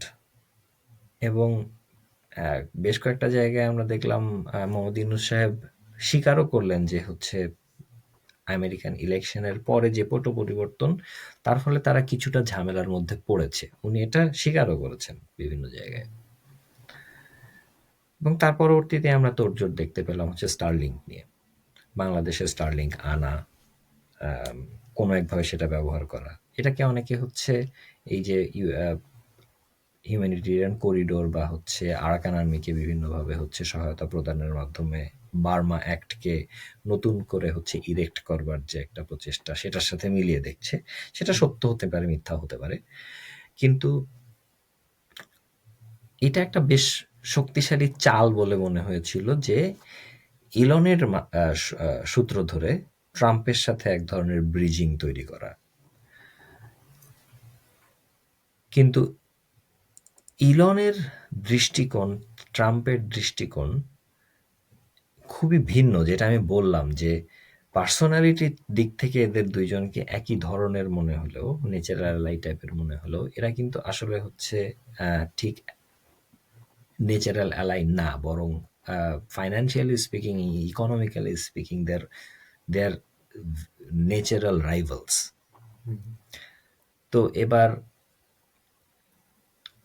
এই যে স্টারলিংককে আনা হলো, এবং আমার ধারণা হচ্ছে স্টারলিংক শুধু তো এখানে না, স্টারলিংক খুব রিসেন্ট সময়ে বিভিন্ন আরও বেশ কিছু যেমন রিপাবলিক অফ কঙ্গো থেকে শুরু করে বেশ বেশ কিছু কনফ্লিক্ট রিডেন এরিয়াতে হচ্ছে তাদের অ্যাক্সেস নিয়েছে। এবং এইসব জায়গায় আমরা দেখতে পেয়েছি অনেক সময়, ইভেন আমি আমি পার্টিকুলার রিপাবলিক অফ কঙ্গোর কথা জানি, যে রিপাবলিক অফ কঙ্গোতে কিছু জায়গায় রেবেল যে গ্রুপগুলো, এই রেবেল গ্রুপগুলো মূলত হচ্ছে বিভিন্ন দেশের ভাড়া করা মার্সিনারি। এবং এই দেশ বলতে আমি বুঝাই হচ্ছে বিশেষত ইউরোপ এবং ক্ষেত্র বিশেষেই আমেরিকান কিছু ধনকুবের, যারা হচ্ছে এইসব বিভিন্ন দেশের খনিজ সম্পদ এবং বড় ধরনের কোনো খনিজ সম্পদ আছে কিনা সেটা খুঁজে বের করতে তৎপর, সেই ধরনের মানুষজনের নিয়োগ করা মার্সেনারি। এবং কঙ্গো সহ অন্যান্য বিভিন্ন দেশে বাংলাদেশের যারা শান্তিরক্ষী বাহিনী আছে, সেই সব দেশে এই যে মার্সেনারি পাঠিয়ে সেসব দেশের যারা ন্যাশনাল ডিফেন্স ফোর্স তাদেরকে ড্রাইভ আউট করে দিয়ে একটা বিস্তীর্ণ এলাকা জুড়ে লুটপাট চালানো, ইউরোপের পক্ষ থেকে এই ধরনের নিয়োগ কিন্তু অনেক জায়গায় হয়েছে। কঙ্গো জাস্ট একটা উদাহরণ দিলাম, এর বাইরেও আর অন্যান্য বিভিন্ন আফ্রিকান দেশগুলোতে এই জিনিস হয়েছে, এবং খুব বিশেষত যেসব জায়গায় ইউএন মিশনগুলো আছে।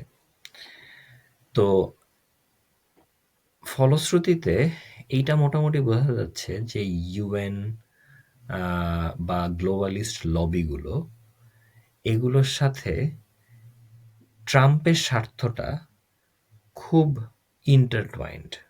যেখানে, সরি ট্রাম্প না, ভুল বললাম, মাস্ক। ইলনের স্বার্থটা খুব ইন্টারটুয়াইন্ড, কিন্তু ট্রাম্পের ক্ষেত্রে সেটা কিন্তু বিপরীতমুখী। যার ফলে ট্রাম্পের সাথে আজকে ইলনের যে নতুন দূরত্ব তৈরি হতে আমরা দেখতে পাচ্ছি, এইটা কিন্তু এগুলো দ্বারাও আম, সূচিত হয়ে থাকতে পারে। এগুলো সবই সম্ভাবনার কথা বললাম আর কি, কিন্তু আমি জাস্ট একটা ন্যাচারাল, আমি বলবো একটা logical flow of the events উপস্থাপন করবার চেষ্টা করলাম আপনাদের সামনে। তো আপনার অরিজিনাল প্রশ্নতে ফেরত যাই, ট্রেড ওয়ারের কারণে আমেরিকার একটা শ্রেণী ক্ষতিগ্রস্ত হচ্ছে নিঃসন্দেহে, কিন্তু ট্রেড ওয়ারের মাধ্যমে ট্রাম্প তার মূল ইনফ্লুয়েন্সের বা শক্তির জায়গা বলে যাদেরকে মনে করে, তাদেরকে হাতছাড়া হয়ে যাওয়ার চান্স ট্রাম্পের নেই। সুতরাং এর মাধ্যমে যেই অংশটা ট্রেড ওয়ারের ফলে ক্ষতিগ্রস্ত হচ্ছে আমেরিকার, সেই অংশটাকে নিয়ে ট্রাম্প খুব চিন্তিতও না, এবং তাদেরকে ট্রাম্প খুব একটা, like the person Trump is, খুব একটা গণার ভেতরেও ধরে না। হুম। একটা সময় আম- হয়তো বাধ্য হবে, হ্যাঁ, কিন্তু আমি যেটা জিজ্ঞেস কিন্তু করতে চাচ্ছিলাম এখনো যে, পর্যন্ত না। আমি যেটা জিজ্ঞেস করতেছিলাম আপনাকে, সেটা হচ্ছে ধরেন ফর এক্সাম্পল অ্যাপলের সাথে, টিম কুকের সাথে ট্রাম্পের একটা দূরত্ব সৃষ্টি হয়েছে এই চায়নার সাথে ট্রেড ওয়ারের ইয়াটা নিয়ে। আমার কথা হচ্ছে যে যদি ট্রেড ওয়ারের কারণে অ্যাপলের ম্যানুফ্যাকচারিং কস্ট বাড়ে, ট্রাম্প যেটা স্টেটেড গোল ছিল তার, যে অ্যাপলের প্রোডাকশন আমেরিকাতে মুভ করবে, যদি চায়নাতে, চায়না থেকে আনতে যদি অ্যাপলের কস্ট বাড়ে, সেক্ষেত্রে প্রোডাকশন আমেরিকাতে মুভ করবে। হুম বাট হুম অ্যাপল সেটা না করে ওরা হচ্ছে ইয়া করছে, আইফোনের প্রাইস যদি বাড়ায় দেয়, তো সেটা মানে আমি বলতেছি যে ট্রাম্পের যে বেস, তারা এই বিলটা ফুট করবে না, যে তারাই তো এই ইয়াটা করতে, মানে এক্সট্রা যে টাকাটা, সেটা তো ওদের দিতে হবে। মানে একদম পুরাপুরি ট্রাম্পের বেস না, বাট ট্রাম্পের বেস থেকে কিছু মানুষ হবে। এর মধ্যে হুম আবার ওই যে চায়না হুম ইয়া করলো, যেটা চায়না করছে না ট্রাম্প করছে আমার ঠিক মন নাই, বাট বলছে যে অ্যাপলের ফোন প্রোডাক্ট প্রডিউস করতে, চায়নাতে করতে ওদের লাগে হচ্ছে £100, $100 এর মতো, বাট ইউএসএ তে এসে সেটা প্রায় $1200 বিক্রি করতেছে। তো আমি হুম। ওইটার কথাই বলতে চাচ্ছিলাম যে ট্রাম্পের সাপোর্টার বেসের তো হচ্ছে প্রবলেম হওয়ার কথা, কারণ অ্যাজ উই নো। হ্যাঁ, তাদের পকেট থেকে যখন টাকা যাচ্ছে, তখন তারা একটা সময় গিয়ে হচ্ছে ধৈর্য হারাবে। এটাই আমি বললাম। যে একটা সময় গিয়ে হয়তোবা এটা বড় ধরনের একটা ব্যাকল্যাশে পরিণত হতে পারে ট্রাম্পের জন্য। কিন্তু এখনো পর্যন্ত কি সেটা হচ্ছে কিনা এই ব্যাপারে আমার কাছে যথেষ্ট তথ্য নেই সত্যি কথা বলতে। এবং আমি ঠিক নিশ্চিত না যে যদি ট্রাম্প এই ধরনের একটা লজিক্যাল ফ্লো তাদের সামনে উপস্থাপন করে, এবং যেহেতু ট্রাম্প এক ধরনের মেসিয়া ক্যারেক্টার তাদের কাছে, এখানে ট্রাম্প যদি খুব সুনির্দিষ্টভাবে ভিলিফাই করে এই বিগ কর্পোরেশনগুলিকে in front of all this people, তাহলে সেটা অ্যাপলের ব্যবসায় ধস নামাতে পারে কিনা, এবং সেটাকে এক ধরনের বার্গেনিং চিপ হিসেবে ট্রাম্প ইউজ করতে পারে কিনা। টিকটকের সাথে যেটা করছে basically. So that's what I am saying. So basically এটা এক ধরনের এখনো বলবো অনুমান নির্ভর আলাপ। কিন্তু আমাদের সমস্যাও না ট্রাম্পের বেসিক্যালি। চিন্তা, হ্যাঁ, এটা আমাদের সমস্যাও না খুব একটা সত্যি কথা বলতে। কিন্তু এখন গ্লোবালিস্ট পৃথিবীতে, যেটাকে আমরা আহ, চাইতে বা না চাইতেই ইনহেরিট করি, 3-0 পৃথিবী। সেটা সেটা আরেকটা, হ্যাঁ। হ্যাঁ, সেটাও এক ধরনের গ্লোবালিস্ট হ্যাঁ। ভিশন। আসলে যে কোনো ভিশন আপনি যখন সারা পৃথিবীর ওপরে চাপিয়ে দিতে চাইবেন, irrespective of the differences, irrespective of the কি বলবো, uniqueness of people, uniqueness of culture. Geography, culture. Culture, তখন ওটা আসলে সমস্যাজনক। সেটা 3-0 হোক আর হচ্ছে আহ, অন্য যে কোনো কিছু হোক। তো যা হোক, আমি আহ, যেটা প্রসঙ্গে যেটা বলছিলাম সেটা হচ্ছে গিয়ে ট্রাম্পের যে বা আফটার ট্রাম্প জামানার পৃথিবীতে যে নতুন জিওপলিটিক্যাল অ্যাক্সিস, এটা বিভিন্নভাবে হচ্ছে আমাদের ভূখণ্ডে গ্লোবালিস্ট পাওয়ারগুলোর ডেসপারেশনের একটা অন্যতম কারণ বলে আমার কাছে মনে হয়। আচ্ছা, আমরা নেক্সট প্রশ্নে যাই। আপনি বললেন করিডোর মানে প্রশ্নে।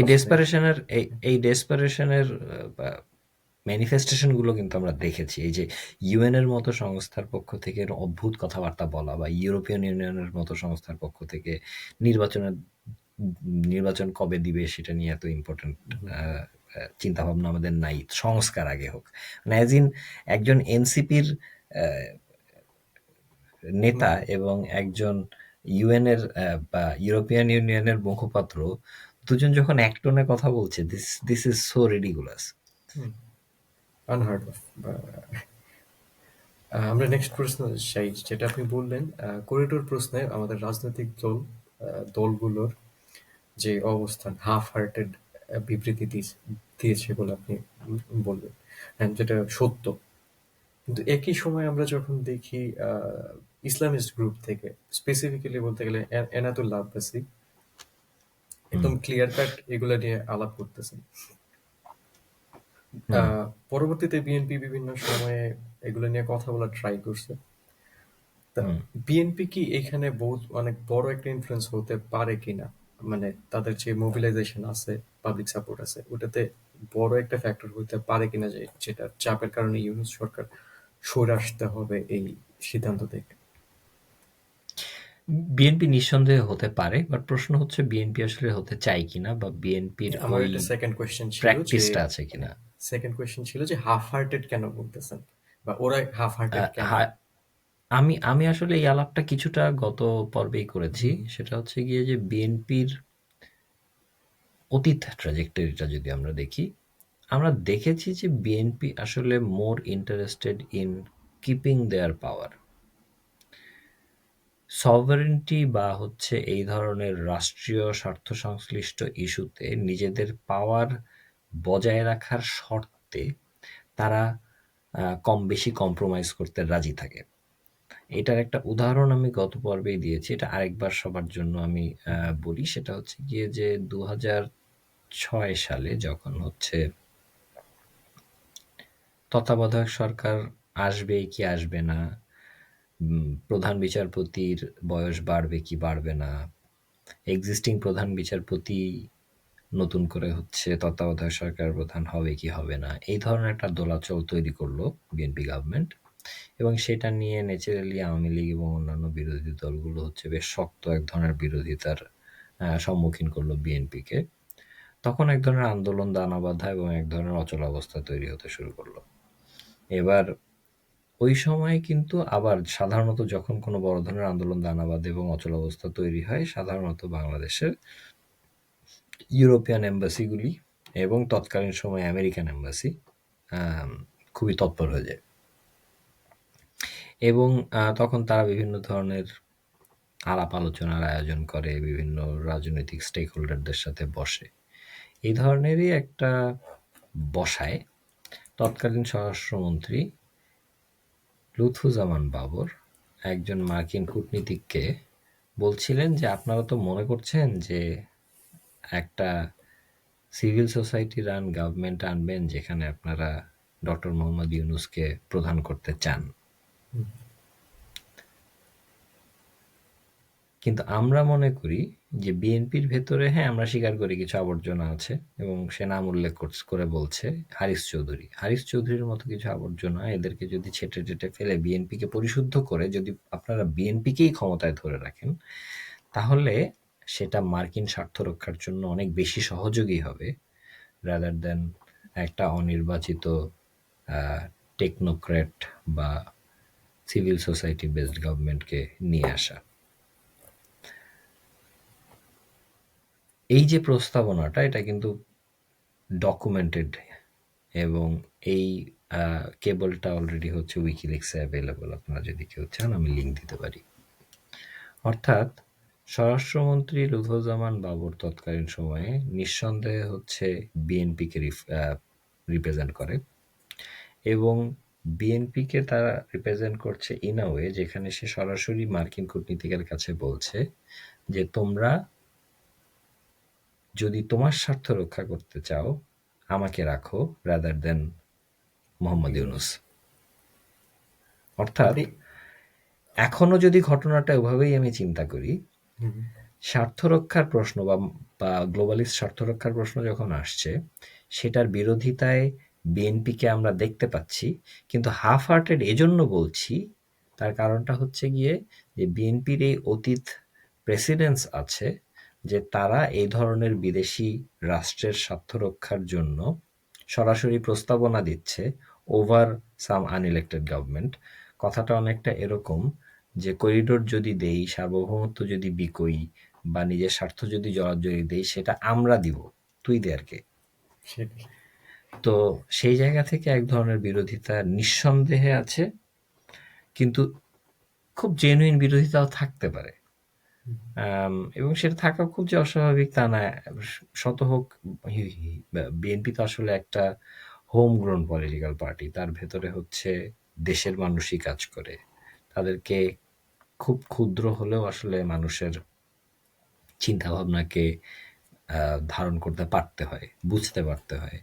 সুতরাং এই ধরনের বাস্তবতায়, বাংলাদেশের সামাজিক বাস্তবতায় কেউ যদি কাউকে, সেটা সে কট্টর বামপন্থী হোক বা কট্টর ইসলামিস্ট হোক, কেউই আসলে এটাকে সঠিকভাবে ঠিক মন থেকে মেনে নেবে না যে বাংলাদেশে মার্কিন বড় ধরনের শক্ত কোনো প্রেজেন্স তৈরি হোক। এই যে আপনি আয়নাতুল্লাহ আব্বাসীর কথা উল্লেখ করলেন, আয়নাতুল্লাহ আব্বাসীরা কথা বলছে, এটা কিন্তু খুব অস্বাভাবিক না, এটা তারা বলছে, এটার সাথে খুব বড় ধরনের পলিটিক্স বা কোনো বড় ধরনের আন্ডার দ্য টেবিল ডিল জড়িত নাও থাকতে পারে, সেটা না থাকার সম্ভাবনাই বেশি। সুতরাং আনু মোহাম্মদ যেভাবে করে এটার বিরোধিতা করছে সেটা যেরকম ন্যাচারাল, এনায়েতুল্লাহ আব্বাসী এটার বিরোধিতা করছে সেটাও সেরকম natural. So that's our society. সুতরাং বিএনপি একটা গণদল হিসেবে, বাংলাদেশের অন্যতম বৃহত্তম গণদল হিসেবে এইগুলো পুরোপুরি অগ্রাহ্য করতে পারে না, যতই তাদের হচ্ছে পাস্টে ঝামেলা থাকুক। সুতরাং যেটা আমি বললাম যে হ্যাঁ, বিএনপির যেই বিরোধিতা সেটার কিছু জেনুইন হতেই পারে, আবার এটাও খুব বড় ধরনের পসিবল যে তারা আসলে মনেই করে যে কোনো ধরনের সিদ্ধান্ত, সেটা যদি সার্বভৌমত্বকে হচ্ছে প্রশ্নবিদ্ধ করে, সেই সিদ্ধান্ত আমরা নেব, সেই সিদ্ধান্ত নেওয়ার মোহাম্মদ ইউনুসকে। সেই জায়গা, সেটাও একটা বিরোধিতার জায়গা হয়ে থাকতে পারে। আমরা পরবর্তী প্রসঙ্গে যাই। যদি ভুলে যাওয়ার আগে, আজকে হচ্ছে এই বছরটা হচ্ছে দেশবন্ধু চিত্তরঞ্জন দাশের প্রয়াণ শতবার্ষিকী। আপনার সাথে আমার যখন পার্সোনালি কথা হচ্ছিল তখন আমরা এটা নিয়ে আলোচনা করছিলাম। আপনি যদি এখন আমাদের জন্য দেশবন্ধু সম্পর্কে কিছু বলেন, যে কেন তিনি এখন আমাদের জন্য মানে বাঙালি জাতির জন্য গুরুত্বপূর্ণ, আর এই আর কি উনার থেকে আমরা কি শিক্ষা নিতে পারি বর্তমান পরিস্থিতিতে। আমি জানি হয়তো শোভন, প্রিপারেশন নাই, খুবই কিন্তু হ্যাঁ, খুবই গুরুত্বপূর্ণ একটা প্রশ্ন করেছেন। দেশবন্ধুকে নিয়ে বলার জন্য তো আসলে খুব বেশি আমার প্রিপারেশনের দরকার নেই। দেশবন্ধুকে নিয়ে তো আমি ঘন্টার পর ঘন্টা কথা বলতে পারি। আমি যেটা ভাবছিলাম সেটা হচ্ছে যে আসলে আমরা আজকে কি দেশবন্ধুকে নিয়ে এত বিস্তারিত আলাপে যাব কিনা। দেশবন্ধু আমাদের জন্য প্রাসঙ্গিক যে কোনো দিন, যে কোনো পরিস্থিতিতে, যে কোনো অবস্থায়। কিন্তু আহ, এবং দেশবন্ধুকে নিয়ে যে কোনো সময়ই কথা বলা সম্ভব। কিন্তু এটা কি আমরা আজকে করব নাকি আমরা পরে আরেকটা দিন হচ্ছে স্পেশালি শুধু দেশবন্ধুকে নিয়ে আলাপ করব?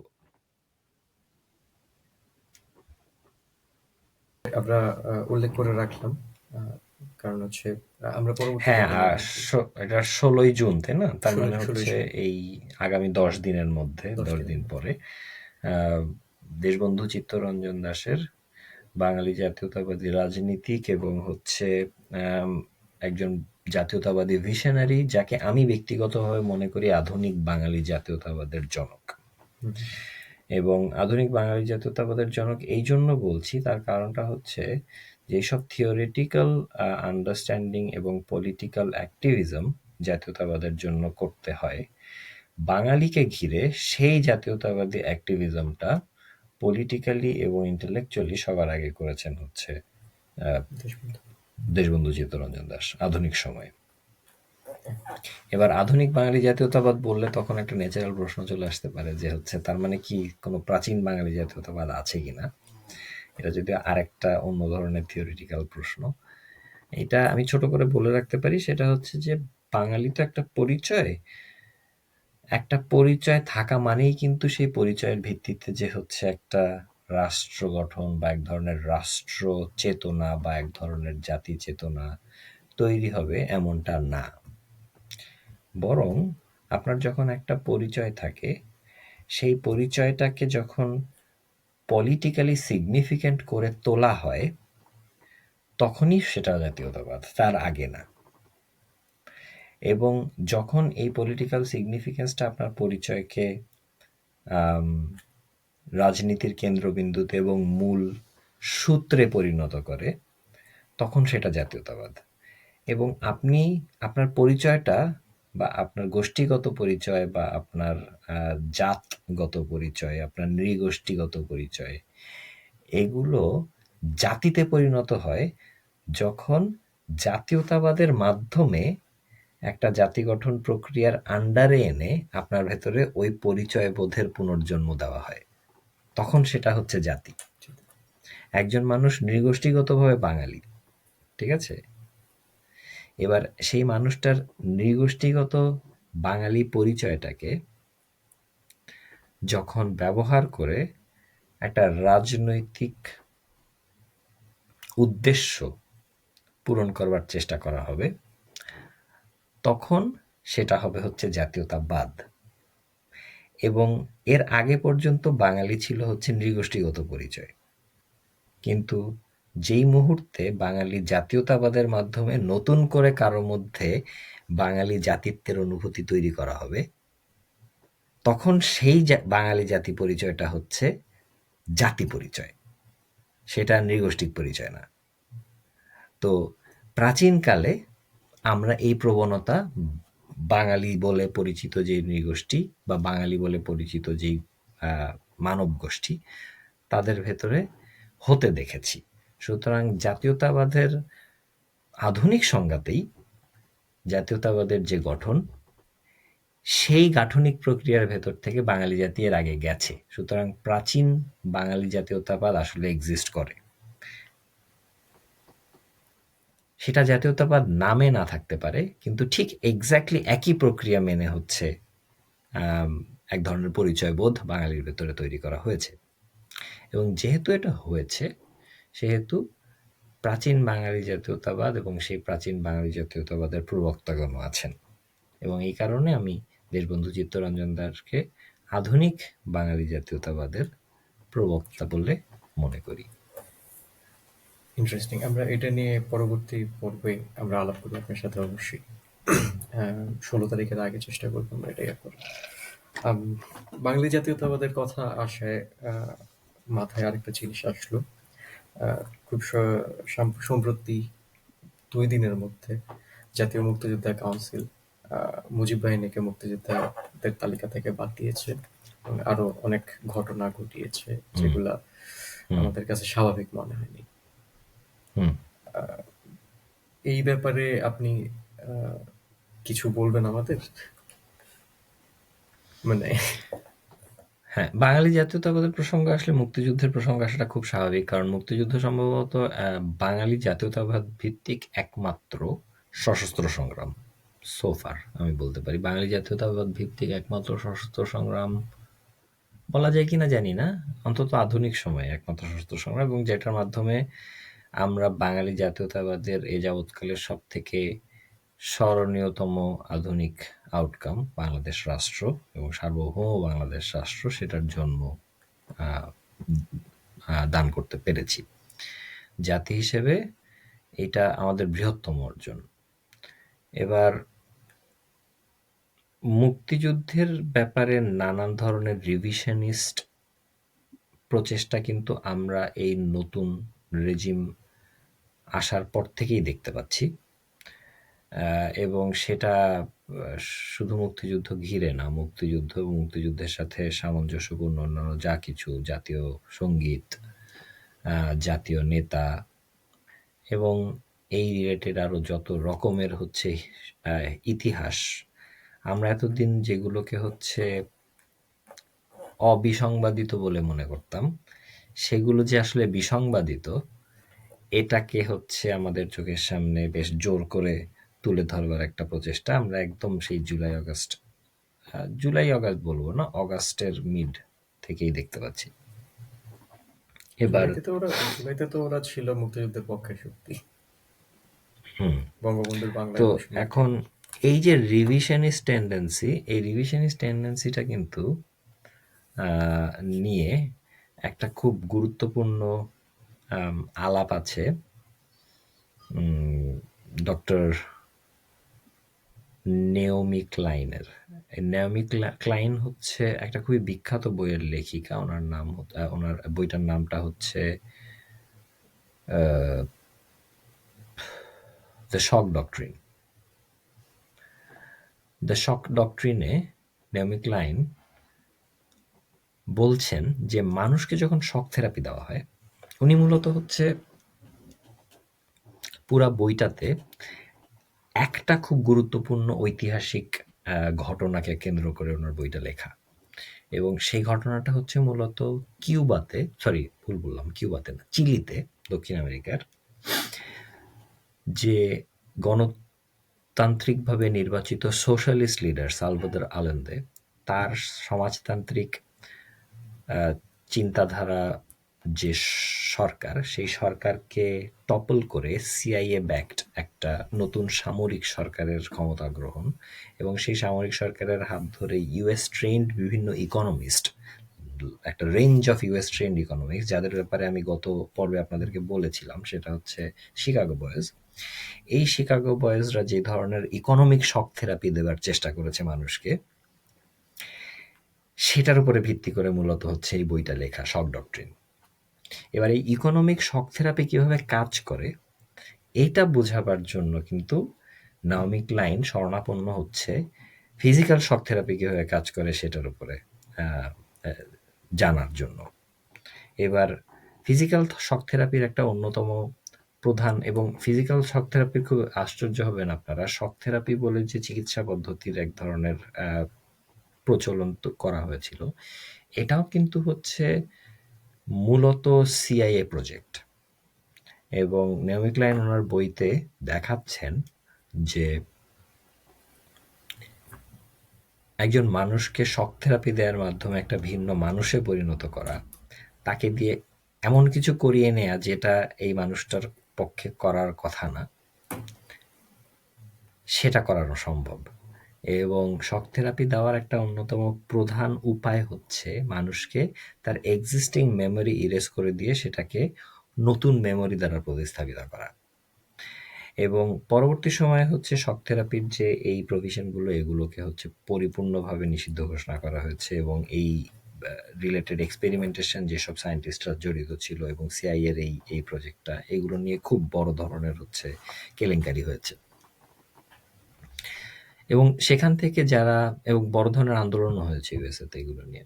তো সেখান থেকে যারা সার্ভাইভার্স, অর্থাৎ শক থেরাপি যাদের উপরে দিয়ে এক্সপেরিমেন্ট করা হয়েছিল, সেই এক্সপেরিমেন্টেশনের যারা সার্ভাইভার, তাদের সাথে নাওমি ক্লাইন ডিরেক্টলি কথা বলেছেন এবং তাদের বিভিন্ন বক্তব্য এই বইতে উপস্থাপিত হয়েছে। সেখানে নাওমি ক্লাইন দেখাচ্ছেন যে শক থেরাপির যারা সার্ভাইভার, তারা বলছে যে তারা যে শক থেরাপির মতো এরকম একটা ইনহিউম্যান প্রসেস, যেখানে তার মেমোরি ইরেজ করে দিয়ে নতুন মেমোরি দ্বারা তাকে প্রতিস্থাপিত করা হচ্ছে, এই প্রক্রিয়াটাকে যে তারা রেজিস্ট করতে পেরেছে, তার একমাত্র কারণ তারা তাদের আদি মেমোরি, তারা তাদের অর্গানিক মূল মেমোরিটাকে রিটেইন করবার চেষ্টা করেছে বলে। এবার এই সূত্র ধরে নাওমি ক্লাইন এই বইতেই খুব ইন্টারেস্টিংলি উল্লেখ করছেন, সেটা হচ্ছে যখন ইকোনমিক শক থেরাপি দেওয়া হয়, তখন সেটা দেওয়া হয় কোনো একটা রাষ্ট্রের উপরে বা কোনো একটা জাতির উপরে। এবং এই শক থেরাপি দেওয়ারই একটা অন্যতম প্রধান কারিগর বা একটা কারিগরি হচ্ছে সেই জাতিকে তার এক্সিস্টিং এবং এস্টাবলিশড ইতিহাসকে ভুলিয়ে দিয়ে নতুন ধরনের ইতিহাস শেখানোর চেষ্টা করা। এইবার এই ইউএস ট্রেন্ড ইকোনমিস্টদের দ্বারা, নেমলি মোহাম্মদ ইউনুস বা ডক্টর খলিল, এরা তো সবাই ইউএস ট্রেন্ড ইকোনমিক্স। বাংলাদেশে এই ট্রেন্ডটার ব্যাপারে আমি গত পর্বে আপনাদেরকে বলেওছি। It's very very much similar to what happened in Chile. সুতরাং এখানে যে শক থেরাপির মাধ্যমে ইতিহাস বদলে দিয়ে নতুন করে ইতিহাস গেলাবার চেষ্টা করা, এই রিভিশনিস্ট টেন্ডেন্সিটা খুবই সেন্স মেক করে। সুতরাং নতুন করে কারা মুক্তিযোদ্ধা, নতুন করে কারা মুক্তিযুদ্ধের সহযোগী, নতুন করে কারা স্বাধীনতা বিরোধী, নতুন করে কারা রাজাকার, এই জিনিসগুলো শিখাবার চেষ্টা করা আজকে স্বাধীনতার 50 বছর পরে এসে, যেটা এমনকি হচ্ছে যখন জামাত ক্ষমতা কাঠামোর সরাসরি অংশ ছিল অফিসিয়ালি, তারাও করেনি। এটা মোটামুটি নিশ্চিতভাবে বোঝা যায় যে এটা কোনো অর্গানিক দেশজ প্রচেষ্টা না। এটা সেই ইকোনমিক শক থেরাপি, সেই শিকাগো বয়েজ, সেই পুরনো যেই রুল বুক ফলো করে হচ্ছে একসময়ের সিআইএ এবং এখনকার গ্লোবালিস্ট ডিপ স্টেটগুলো কাজ করে, সেই সেম রুল বুক তারা বাংলাদেশেও ফলো করছে। ইতিহাস পুনরাবৃত্তি হয় কিনা এটা নিয়ে কিছু স্কুল অফ থট আছে। কেউ কেউ বলে যে ইতিহাস আপসেই পুনরাবৃত্তি হয়। কেন? তার কারণটা হচ্ছে মানুষ বা মনুষ্য সমাজ আসলে ন্যাচারাল সায়েন্সের যে ডক্ট্রিন তার থেকে ভিন্ন কিছু না। তারা মনে করে সামাজিক বিজ্ঞানটা আসলে ন্যাচারাল বা প্রাকৃতিক বিজ্ঞান বা হার্ড সায়েন্স বলি আমরা যেটাকে, সেটার মতোই আরেকটা বিজ্ঞান। তার কারণটা হচ্ছে যে হার্ড সায়েন্সের অংশ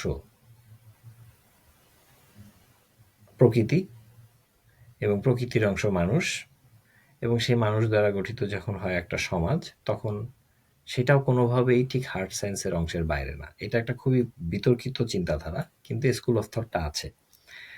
তো তারা মনে করে হচ্ছে গিয়ে যে একটা ল্যাবরেটরিতে যখন হচ্ছে দুটো ভিন্ন ভিন্ন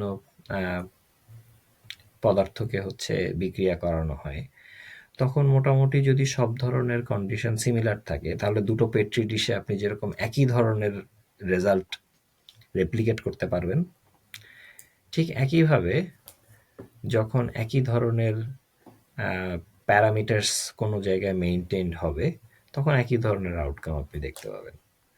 সো এটা হিস্টোরির ক্ষেত্রে হয়, যখন একই ধরনের পারিপার্শ্বিকতা ম্যাচ করে যায় তখন একই ধরনের আউটকাম দেখা যায়। এই ধরনের হিস্টোরি আপসেই রিপিট হতে পারে। এই ধরনের একটা আছে, এই ধরনের একটা স্কুল অফ থট আছে। অর্থাৎ রেকার করতে পারে, রেকারেন্স হয় হিস্টোরির। এবার ইতিহাসের বা ইতিহাসে একই ঘটনা বারবার ঘটার আরেকটা ব্যাখ্যা হচ্ছে, এই স্কুল অফ থট বলে হচ্ছে এটা নিছকই কাকতাল। অর্থাৎ ইটস আ কো ইনসিডেন্স, মানে it's not recurrence, it's a co incidence. ঠিক আছে। এবার এই দুটোর বাইরে গিয়ে আরেক ধরনের স্কুল অফ থট আছে অ্যাবাউট ওয়াই হিস্টোরি রিপিটস। সেটা হচ্ছে বলা হয় যে হিস্টোরি নিদার রেকার্স নর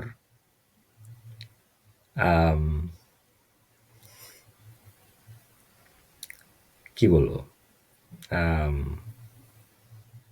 coincides, rather it is replicated।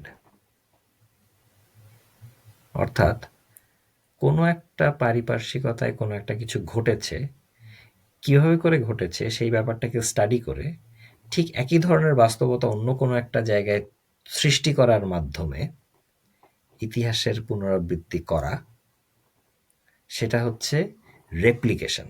অর্থাৎ কেউ একজন কোনো একটা কিছু একটা জায়গায় করেছে, সে সফলভাবে জানে কিভাবে করে করতে হয় এবং সেটার জন্য কি ধরনের পরিস্থিতি তৈরি করতে হয়, সেই পরিস্থিতিটা তৈরি করার মাধ্যমে আবারও সেই একই জিনিস ঘটানো। এবং ইউরোপীয়রা এই জিনিস কিন্তু বহু বছর ধরে ঘটিয়ে আসছে। এবং খুব সহজ উদাহরণ হচ্ছে যে এজ অফ এক্সপ্লোরেশনের আলাপ দিয়ে শুরু করেছিলাম সেটা। অর্থাৎ যে সময় এই জাহাজ নিয়ে ইউরোপীয় বণিকরা ব্যবসা করার উদ্দেশ্যে পৃথিবীর বিভিন্ন দেশে চলে গেল, গিয়ে সেখানে ব্যবসার নামে শাসন ক্ষমতা দখল করলো এবং সেখানে পরবর্তীতে সেই ব্যবসার নামে তাদের নিজ নিজ রাজত্বের এক্সটেনশন হিসেবে কলোনি প্রতিষ্ঠা করলো। এটা কিন্তু রেপ্লিকেশন অফ হিস্টোরি। এই যে রেকারেন্সটা, হিস্টোরিক্যাল রেকারেন্সটা হয়েছে, এই রেকারেন্সটা কিন্তু হচ্ছে কাকতালীয় না, ন্যাচারালও না। ইটস অ্যান আনন্যাচারাল এবং non coincidental event, but it had been replicated by the same people. ঠিক আছে। এই কথাটা এত লম্বা কথা এই জন্য বললাম যে বাংলাদেশে আমরা যখন দেখি চিলিতে ৮০ দশকে যে জিনিস হয়েছে বা ৭০ দশকে যে জিনিস হচ্ছে, এক্স্যাক্টলি সেম জিনিসই হচ্ছে হচ্ছে রেপ্লিকেটেড হচ্ছে। We can very well understand যে যারা এটা রেপ্লিকেট করছে, these are the same people.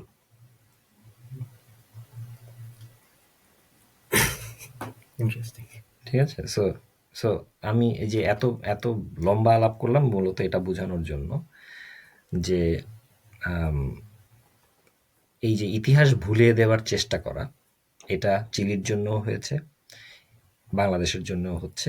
কেন হচ্ছে তার কারণটা হচ্ছে এখানে এক ধরনের শক থেরাপি দেওয়ার চেষ্টা করা হচ্ছে, যে শক থেরাপি দেওয়ার মাধ্যমে একটা জাতিকে পরিবর্তন করে দেওয়া যায়, যাতে করে এই জাতি কোনোদিন যে জিনিস মেনে নেয়নি সেই জিনিস তারা মেনে নেয়। যেটা আমি একটু আগে বললাম যে ন্যাচারালি আমাদের জনসমাজের জন্য মার্কিন উপস্থিতি মেনে নেওয়া কঠিন, যেই কারণে আনু মোহাম্মদ এবং Enayetullah Abbasi are talking in the same tone.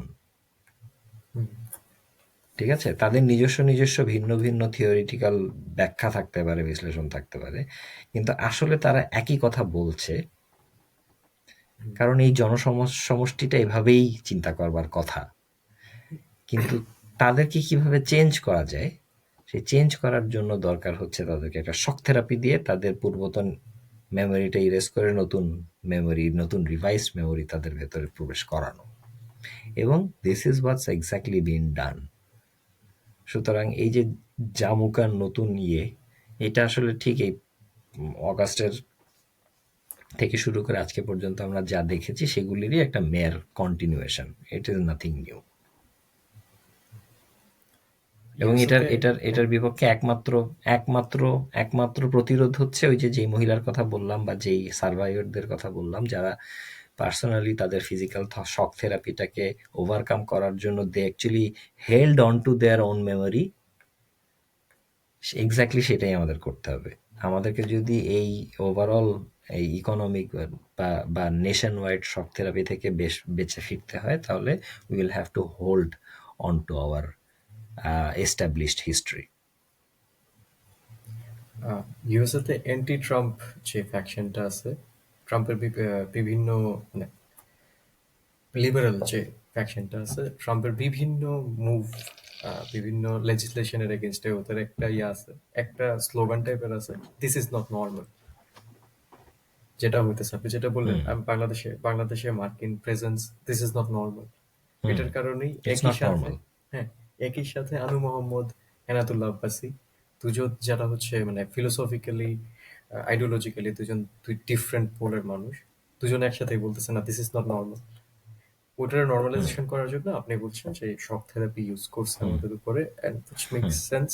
আমি নাওমি ক্লাইনের কাজ কিছু ফলো করার ট্রাই করছিলাম, ভেরি ইন্টারেস্টিং। আমি দর্শকদের জন্য আমি সাজেস্ট করবো এটা, তারা যেন দেখেন। আমরা পরবর্তী টপিকে যাই। অনেক রাত হয়ে গেছে অবশ্য, তো না, কথা শেষ করে নিয়ে মজা মজা মজা লাগতেছে কথা বলে। রিসেন্টলি, আজ গতকালকের নিউজ, বাংলাদেশে পুশিং করতেছে আসাম থেকে, ইন্ডিয়া বাংলাদেশে আসাম থেকে বাংলাদেশি হুম, বিবেচনায় বাঙালিদের পুশিং করতেছে। এটা হুম। মানে এমন না যে এটা নতুন, আগেও করছে, আগেও করার ট্রাই করছে, আগেও করার প্ল্যান করছে। বেসিক্যালি সিএ, এনআরসি, এগুলা যা ছিল। Absolutely, absolutely. হুম। হ্যাঁ, তো এটা নিয়ে আপনি আমাদের একটু বিস্তারিত বলেন, পুরো ব্যাপারটা আপনার বিশ্লেষণ কি, এখন থেকে না একদম দেখেন পুরো এই আগের যে, থেকে। হ্যাঁ, এই যে এটা একটা বড় ইয়ের জায়গা আর কি, বড় আফসোসের জায়গা আমাদের। সেটা হচ্ছে আমাদের যে হোম গ্রোন পলিটিক্যাল পার্টিগুলো, তারা বিভিন্ন সময় যেরকম নিজেদের স্বার্থ, জাস্ট নিজেদের পার্টি স্বার্থ রক্ষার জন্য বিভিন্ন সময় জাতীয় স্বার্থ জলাঞ্জলি দিতে খুব একটা বেশি কার্পণ্য করে নাই। সেই দোষে বিএনপি যেরকম দুষ্ট, অনেকাংশে আওয়ামী লীগ সেই একই দোষে দুষ্ট। তার একটা বড় প্রমাণ হচ্ছে আজকে এটা। এই যে সিএএ, এনআরসি যখন প্রথম থেকে করা হয়েছে, তখন এটাকে ঠিক ভারতের অভ্যন্তরীণ বিষয় বলে হচ্ছে পাশ কাটিয়ে যাওয়ার চেষ্টা করা এবং শক্ত কোনো বিরোধিতা না করা, এই জিনিসটা কিন্তু এক ধরনের ফ্রাঙ্কেস্টাইনের জন্ম দিয়েছে। কারণ আমরা মোটামুটি এই জিনিসটা জানি যে এটা হবারই ছিল, এটা হতোই। কারণ বিশেষ করে ভারত রাষ্ট্রের এই যে দক্ষিণ পূর্ব বা পূর্বাংশ, আসাম, ত্রিপুরা, মেঘালয়, এই বেল্টটাতে একটা এইজ ওল্ড, শতাব্দী প্রাচীন বাঙালি বিদ্বেষ আছে। সেটা হিন্দু হোক, মুসলমান হোক, নির্বিশেষে। এবং এটার ফলশ্রুতিতেই কিন্তু আমরা মোটামুটি দেখতে পেয়েছি যে, ইনফ্যাক্ট বাই দ্য ওয়ে, আপনারা খেয়াল করেছেন কিনা, এই পুশিনটা যখন প্রথম শুরু হয়েছে, এটা কিন্তু বাংলাদেশের ভেতরে যাদেরকে পুশিন করা হয়েছে, তাদের একটা অংশ কিন্তু হিন্দু, হিন্দু বাঙালি। শুধুমাত্র মুসলমান বাঙালিদেরকে বাংলাদেশে পুশিন করা হয়নি। তো এটা একটা খুবই প্রণিধানযোগ্য পয়েন্ট, এটা মাথায় রাখেন। কেন আমি হিস্টোরিক্যাল পার্সপেক্টিভটাতে আসছি। এবার এই যে বাস্তবতা, একটা দীর্ঘ সময় ধরে যে ভারতের এই অংশে, ভারত রাষ্ট্রের এই অংশে যে হচ্ছে বাঙালি বিদ্বেষী একটা চিন্তাধারা, এবং এটাকে যে দীর্ঘ সময় ধরে হচ্ছে গিয়ে বাড়তে দেয়া হয়েছে, এটা দ্বারা সরাসরি কিন্তু রাজনৈতিক ফায়দা নিয়েছে বর্তমান ভারতের যারা রাষ্ট্র ক্ষমতার অধিকারী, সেই বিজেপি সরকার। কারণ যেই হিমন্ত বিশ্ব শর্মারা একসময় বঙ্গাল খেদা আন্দোলন করেছে, তারাই হচ্ছে বিজেপি সমর্থিত মূল রাজনীতিক ব্যক্তি আসামে। এবং সেটা শুধুমাত্র আসামে না, সেটা আসামে, ত্রিপুরায়, সবখানেই। অর্থাৎ এইসব অঞ্চলে যেসব জায়গায় হচ্ছে সরাসরি বাঙালি বিদ্বেষী ক্যাম্পেইন হয়েছে, বাঙালি বিদ্বেষী গণহত্যাকাণ্ড হয়েছে, এবং জানলে অবাক হবেন এর মধ্যে কিছু কিছু গণহত্যায়, এটা আসামেই হয়েছে, যে এর মধ্যে একটা দুটো গণহত্যায় টার্গেট করা হচ্ছে শুধুমাত্র হিন্দু বাঙালিদেরকে। এতটাই তাদের বাঙালি বিদ্বেষ। এবং এই গ্রুপ অফ পিপলকে নার্চার করেছে, তাদেরকে পলিটিক্যালি ইউজ করেছে যারা, তারা এখন ভারতের রাষ্ট্র ক্ষমতায়, এখন বলতে দীর্ঘ সময় ধরেই ভারতের রাষ্ট্র ক্ষমতায়। এবং পরবর্তীতে হচ্ছে এদের সেই পুরনো সেন্টিমেন্টটাকে কাজে লাগিয়েই কিন্তু এনআরসি করবার চেষ্টা করা হয়েছে, সিএএ করবার চেষ্টা করা হয়েছে। এবং এনআরসিতে আমরা তো জানি যে প্রবাবলি নিয়ার অ্যাবাউট 18 লক্ষের মতো হচ্ছে মানুষকে বেনাগরিক বলে হচ্ছে ঘোষণা করা হয়েছিল ইনিশিয়ালি। সে 18 লক্ষের মধ্যে হচ্ছে সম্ভবত খুবই সামান্য একটা অংশ হচ্ছে বাঙালি মুসলমান। তার ভেতরে মোর দ্যান 60% বা 70% সম্ভবত হচ্ছে বাঙালি হিন্দু। অর্থাৎ এই যে বাংলাদেশের ভেতরে এক ধরনের ন্যারেটিভ প্রতিষ্ঠা করবার চেষ্টা করা হয়েছে, বিশেষ করে হচ্ছে আসামকে ঘিরে, বিশেষ করে হচ্ছে আসামে যে বাঙালি বিদ্বেষ সেটাকে ঘিরে, যেটা এক ধরনের বাংলাদেশি কোট আনকোট মুসলমান বাঙালি বিদ্বেষ, that is not entirely true. বরং তারা ধর্ম নির্বিশেষে বাঙালিদের ব্যাপারে বিদ্বেষ পোষণ করে। আসামের রাজনৈতিক পরিস্থিতি এবং সেটার সাবসিকুয়েন্টলি আমরা পরবর্তীতে সময়ে আসামের সারাউন্ডিং অন্যান্য যেসব ভারতভুক্ত স্টেট দেখেছি একই। এবার এই বাস্তবতার সাথে কিন্তু আরাকানে যে বাঙালি বিদ্বেষ, এটা খুব ভিন্ন কিছু না, কারণ এটা সেম বেল্টের মানুষ। এবং এই যে বাঙালি বিদ্বেষী এক ধরনের ঘৃণা, এইটা কোনো একটা কারণে, এই কারণটা নৃতাত্ত্বিকভাবে হচ্ছে বিশ্লেষিত হয়েছে কিনা আমি জানি না, কিন্তু এই যে বাঙালির ব্যাপারে এক ধরনের ওভারওয়েলমিং ঘৃণা ধর্ম নির্বিশেষে, ওই বেল্টটাতে এটা খুব কমন। এটা নিয়ে বড় ধরনের কাজ হওয়া প্রয়োজন, কিন্তু কখনো হয়নি, কারণ সম্ভবত কেউ এইটাকে নিয়ে যে কাজ করা সম্ভব এভাবে করে ভাবেনি যে তার একটা প্রমাণ হচ্ছে রাজনৈতিক সরকারগুলি, বিশেষত গত 15 বছরে যে রাজনৈতিক সরকার বাংলাদেশে ছিল আওয়ামী লীগ, তাদের পক্ষ থেকে কিন্তু কোনো ধরনের শক্ত বিরোধিতা করা হয়নি। একটা জিনিস মাথায় রাখতে হবে, আওয়ামী লীগ বলে তারা সো কল্ড বাঙালি জাতীয়তাবাদে বিশ্বাসী রাজনৈতিক দল। যে বাঙালি জাতীয়তাবাদকে তারা বলে যে তারা ইনহেরিট করেছে বঙ্গবন্ধু শেখ মুজিবুর রহমানের কাছ থেকে, এবার এবং 72 সংবিধানের সূত্র ধরে।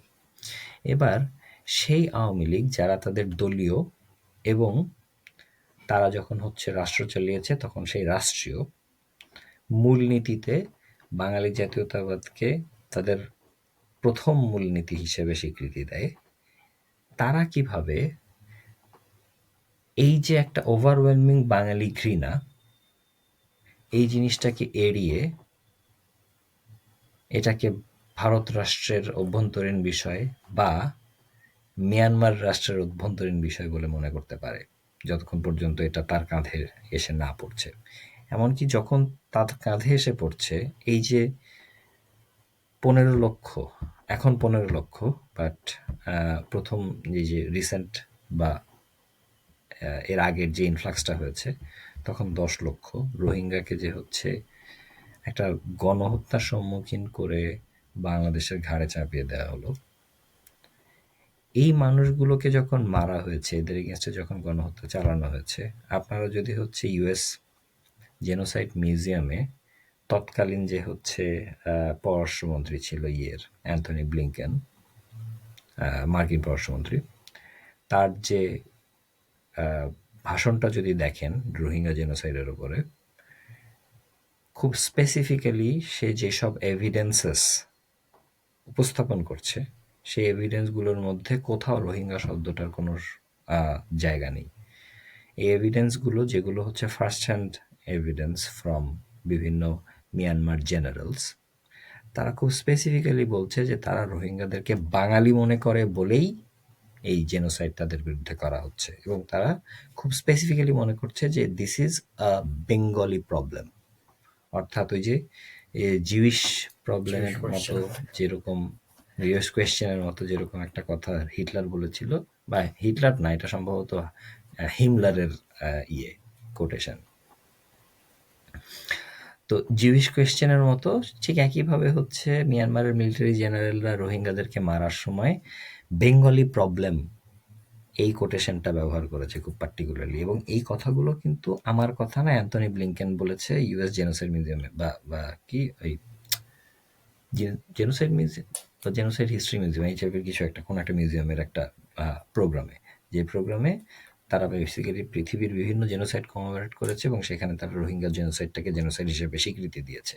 অথচ মজার কথা হচ্ছে রোহিঙ্গা জেনোসাইড হিসেবে যেই জেনোসাইডটাকে স্বীকৃতি দেওয়া হচ্ছে, সেই জেনোসাইডের মেইন টার্গেট জনগোষ্ঠী হচ্ছে বাঙালি, হুম, অ্যাকর্ডিং টু দ্য পারপিট্রেটার্স। হুম, হুম, ঠিক আছে?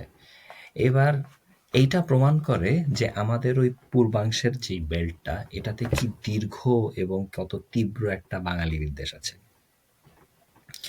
এবার এই যে বাঙালি বিদ্বেষ, এটা কিন্তু মিয়ানমারের রাষ্ট্রীয় কাঠামোতে এতটা প্রথিত, এমনকি মিয়ানমারের যারা হচ্ছে এখনকার জান্টা সরকারের সরাসরি রাজনৈতিক বিরোধী, তারাও এটার বাইরে না। এবং তারা যে এটার বাইরে না, আমার মনে আছে আমরা একটা ইন্টারভিউ নিয়েছিলাম একসময় জিমাওং এর। জিমাওং হচ্ছে যে এই যে ন্যাশনাল ইউনিটি গভর্নমেন্ট, প্রবাসী যে সরকার গঠন করেছে হচ্ছে মিয়ানমারের জান্তা বিরোধী সরকার। জিমাওং এর যে আহ, একটার সাথে একটা ইন্টারভিউতে আমাদের সাথে আলাপ হচ্ছিল, সেখানে আমি তাকে সরাসরি জিজ্ঞেস করেছিলাম যে মিয়ানমারের সমাজ কাঠামো এবং রাষ্ট্র কাঠামোর ভেতরে এবং সরকার কাঠামোর ভেতরে যে এক ধরনের বাঙালি বিদ্বেষী সেন্টিমেন্ট আছে, এটা কি আপনারা অস্বীকার করেন কিনা। তখন সেটার উত্তরে সে খুবই পরিষ্কারভাবে বলেছিল যে এই যে বাঙালি বিরোধী সেন্টিমেন্ট, এটাকে একটা দীর্ঘ সময় ধরে ঐতিহাসিক বাস্তবতার মাধ্যমে আমাদের সমাজে প্রতিষ্ঠিত করা হয়েছে, এবং এটাকে এতটাই প্রতিষ্ঠিত করা হয়েছে যে এখন কোনো গভর্নমেন্টের পক্ষেই প্রিন্সিপালি একমত হওয়া সত্ত্বেও বা প্রিন্সিপালি এই বাঙালি বিদ্বেষের সাথে দ্বিমত করা সত্ত্বেও তাদের পক্ষে এটাকে ইরাডিকেট করা সম্ভব না। This is how serious it is. এবার আম, এই বাঙালি বিদ্বেষ মিয়ানমারে দীর্ঘদিন ধরে চর্চিত হয়েছে। এই বাঙালি বিদ্বেষ আসাম, ত্রিপুরা, মেঘালয়ে দীর্ঘদিন ধরে চর্চিত হয়েছে এবং আজকে পর্যন্ত হচ্ছে। বাঙালি জাতীয়তাবাদকে যারা হচ্ছে মূল নীতি বলে মনে করে, সেই রাজনৈতিক গোষ্ঠী কি করে এত দীর্ঘ সময় ধরে এই তীব্র বাঙালি বিদ্বেষকে কোনোভাবে অ্যাড্রেস না করে, কোনো ধরনের ইন্টারন্যাশনাল ফোরামে এটা নিয়ে কথা না বলে, কোনো ধরনের ইন্টারন্যাশনাল ফোরামে এই ব্যাপারগুলোকে চ্যালেঞ্জ না করে, শুধুমাত্র স্ব স্ব প্রতিবেশী রাষ্ট্রের অভ্যন্তরীণ ব্যাপার বলে মনে করে বসে থাকতে পারে, this is beyond my understanding. আমি জানি না এটা তারা কোন হিসাব কিতাব থেকে করেছে। এখন একদল বোকা এখানে লাফ দিয়ে পড়ে বলতে পারে যে হ্যাঁ, তাহলে তাহলে কি আমরা ওদের দায়িত্ব নিব না? রাষ্ট্রীয় যেই নাগরিক অধিকার, সেই রাষ্ট্রীয় নাগরিক অধিকার বাংলাদেশের নাগরিক যারা, শুধুমাত্র তারা পাবে। বাঙালি মাত্রেই বাংলাদেশের নাগরিক অধিকার ভোগ করবে, এই ধরনের কোনো বাধ্যবাধকতা পৃথিবীর কোনো আন্তর্জাতিক বা স্থানীয় আইনে নাই। সুতরাং এটা প্রশ্নই ওঠে না। কিন্তু তাকে যখন বাঙালি বলে মারা হবে, খুব সিম্পল একটা কথা, সেটা হচ্ছে গিয়ে যে যখন যখন প্যালেস্টাইনে, আমি আমি এটাকে হচ্ছে এক ধরনের ইসলামিস্ট দৃষ্টিকোণ থেকে ব্যাখ্যা করছি, যে ইসলামিস্ট দৃষ্টিকোণ থেকে প্যালেস্টাইনের যে আম, মানবেতর পরিস্থিতি, এটা এক ধরনের মুসলমান বিরোধী ক্যাম্পেইন, তাই তো? এবার পৃথিবীর বিভিন্ন মুসলমান দেশ বা মুসলমান সংখ্যাগরিষ্ঠ রাষ্ট্র এটার ব্যাপারে খুবই উচ্চকিত, নানান ধরনের কথাবার্তা বলে, ত্রাণ সামগ্রী দেয়, তাদের বিভিন্ন ইয়ে করে। কিন্তু দ্যাট ডাজ নট মিন এই প্রত্যেকটা মুসলমানকে তারা হচ্ছে নিজেদের নাগরিক বলে স্বীকার করছে। সো পরিচয়বোধের ব্যাপারটা সেরকম। বাঙালির পরিচয়বোধটা আছে, সেটা একটা খুব গুরুত্বপূর্ণ পরিচয়বোধ। এটা অন্তত পক্ষে তোমাকে যদি প্রতিবাদীও না করে, যখন বাঙালি পরিচয়ে পরিচিত অন্য কাউকে বা বাঙালি পরিচয়ে অন্য কাউকে পার্সিকিউট করা হয়, তখন খুব স্বভাবতই প্রশ্ন উঠতে পারে যে তুমি যেই বাঙালি জাতীয়তাবাদের কথা বলো, এটাকে কি তুমি আদৌ বিশ্বাস করো কিনা। তো আজকে যখন আলী রিয়াজরা সংবিধান থেকে বাঙালি জাতীয়তাবাদ বাদ দিতে চায়, আমার কাছে প্রথম প্রশ্ন আসে, ভাই আওয়ামী বিরোধী বলে তুমি সংবিধান থেকে বাঙালি জাতীয়তাবাদ বাদ দিতে যাচ্ছ, কিন্তু এমন ভাবে বলছো অ্যাজ ইফ আওয়ামী লীগ খুব বাঙালি জাতীয়তাবাদী। ঠিক। এই যে এই পশিনের ঘটনাটা বললেন, এটা তো জাস্ট একটা মেয়ার কন্টিনিউয়েশন অফ আসামে গত ৪-৫ দশক ধরে যা হয়েছে সেটা, তাই তো? এটারই কন্টিনিউয়েশন হচ্ছে আজকে আসাম থেকে পুশিন করা মানুষজন। এবং এটা কাইন্ড অফ ওয়েপেনাইজ করা হয়েছে দীর্ঘ সময় ধরে, আস্তে আস্তে করে শানিত করা হয়েছে যে রাইট টাইমে we will use it, and they are using it, simple as that. সুতরাং এই জিনিস নিজেদের রাজনৈতিক স্বার্থে শুধুমাত্র হচ্ছে সো কল্ড প্রতিবেশী রাষ্ট্র এবং অ্যালাই, এটাতে হচ্ছে দ্বিপাক্ষিক সম্পর্কের ক্ষতিগ্রস্ত বা তাদের সাথে দ্বিপাক্ষিক সম্পর্ককে হচ্ছে ক্ষতিগ্রস্ত করতে পারে। এই কারণে যে প্রিন্সিপাল পজিশন, যেটার উপরে তোমার রাজনীতি দাঁড়ানো, যেটার উপরে তোমার রাষ্ট্রের রাজনীতি দাঁড়ানো, সেটাকে তুমি সাবোটাজ যদি করো, তাহলে বিএনপি যেভাবে করে ওই যে লুৎফুজ্জামান বাবর যেভাবে করে নিজেদের স্বার্থ বিসর্জন দেওয়ার প্লেজ করেছে, এটার সাথে সেটা খুব বেশি ভিন্ন কিছু না আসলে। আপনি বললেন রাইট টাইমের কথা, যে রাইট টাইমের জন্য অপেক্ষা করতেছিল। What makes this the right time? কারণ এখন এই মুহূর্তে তাদের একটা হস্টাইল গভর্নমেন্ট আছে বাংলাদেশে, যেটা হচ্ছে তাদের স্বার্থের জন্য হস্টাইল। সুতরাং তাদেরকে এক ধরনের হচ্ছে তাদের উপর এক ধরনের প্রেশার ক্রিয়েট করার জন্য এই ধরনের পরিস্থিতি যদি হয়, তখন এই ব্যাপারটাকে ওয়েপেন হিসেবে ব্যবহার করার জন্য, এই পুশিংটাকে এক ধরনের ওয়েপেন হিসেবে ব্যবহার করার জন্য, যাতে এনাফ মাল মশলা তাদের হাতে থাকে, সেটাই বেসিক্যালি এই এনআরসি, সিএএ এগুলোর মাধ্যমে প্রিপেয়ার করা হয়েছে দীর্ঘ সময় ধরে। অভ্যন্তরীণ রাজনৈতিক বন্দোবস্ত আছে তাদের, কিন্তু এটা one of the outcomes of NRC and CIA, যে এইগুলোর মাধ্যমে এই ওয়েপনটা দীর্ঘ সময় ধরে প্রস্তুত করা হয়েছে, যে আমি যাদেরকে বেনাগরিক করছি তাদেরকে তো কোনো একটা ভূখণ্ডে ফেরত পাঠাতে হবে। সেই ভূখণ্ডটা ন্যাচারালি বাংলাদেশ। এটা না বোঝাটা রকেট সায়েন্স, মানে এটা বোঝার জন্য রকেট সায়েন্টিস্ট হতে হয় না। সুতরাং এটা খুবই একটা স্বাভাবিক আন্ডারস্ট্যান্ডিং। এই জিনিসটা যদি আমরা বুঝি, এটা যে আমাদের একটা এক্সিস্টেন্সিয়াল ক্রাইসিস, এইগুলোর মাধ্যমে যে আমাদেরকে নতুন করে বার্ডেন্ড করা হবে, এইটার যে কোনো সরকারই বুঝতে পারার কথা।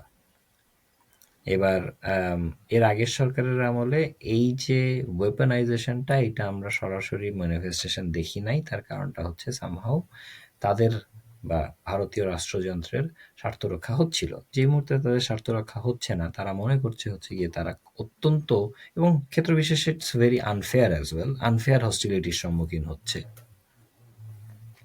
তখন তারা মনে করছে, okay, we have actually created this weapon, let's use it. But আমার আরেকটা প্রশ্ন আছে এখানে, হচ্ছে খুবই ডাম্ব একটা কোয়েশ্চেন হতে পারে। ইউনূস সরকার আসার পরে তো মানে আওয়ামী লীগের করা ভারতকে স্বার্থ দেওয়া যে চুক্তিগুলো আছে, তার মধ্যে তো খুব একটা কিছু বাতিল করছে বলে আমার চোখে পড়েনি। আপনার চোখে পড়েছে কিনা আমি জানি না। তো মানে না, একমাত্র কি জাস্ট মানে নেরেটিভের যুদ্ধে একটা আপার হ্যান্ড পাওয়ার জন্য? কারণ এই দিক থেকে ওই গালাগালি ছাড়া আর কিছুই নেই আসলে। Absolutely, absolutely, absolutely, absolutely. এই জিনিসটা আমি সবসময় বলি, সেটা হচ্ছে গিয়ে যখন রাজনৈতিক সরকার থাকে, হুম, রাজনৈতিক সরকারের পক্ষে নিজস্ব রাষ্ট্রের স্বার্থ বিসর্জন দেওয়া চাইলেও ওইভাবে সম্ভব না। হুম, ঠিক আছে?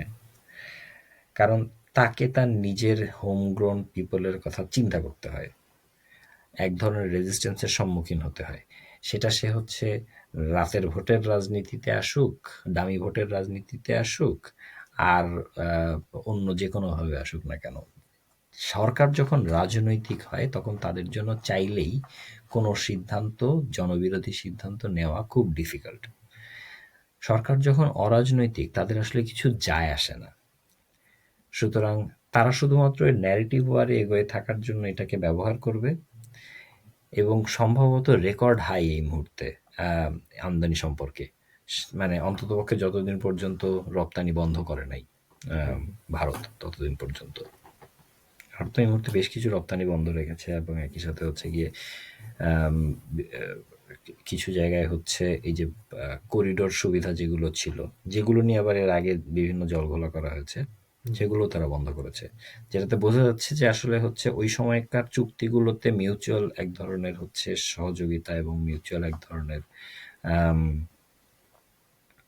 লাভ হবার প্রভিশন ছিল, যেটা হচ্ছে আম, চেপে যাওয়া হয়েছে তৎকালীন সমালোচনাগুলোতে করিডোরের, মানে ভারতের সাথে করিডোরের।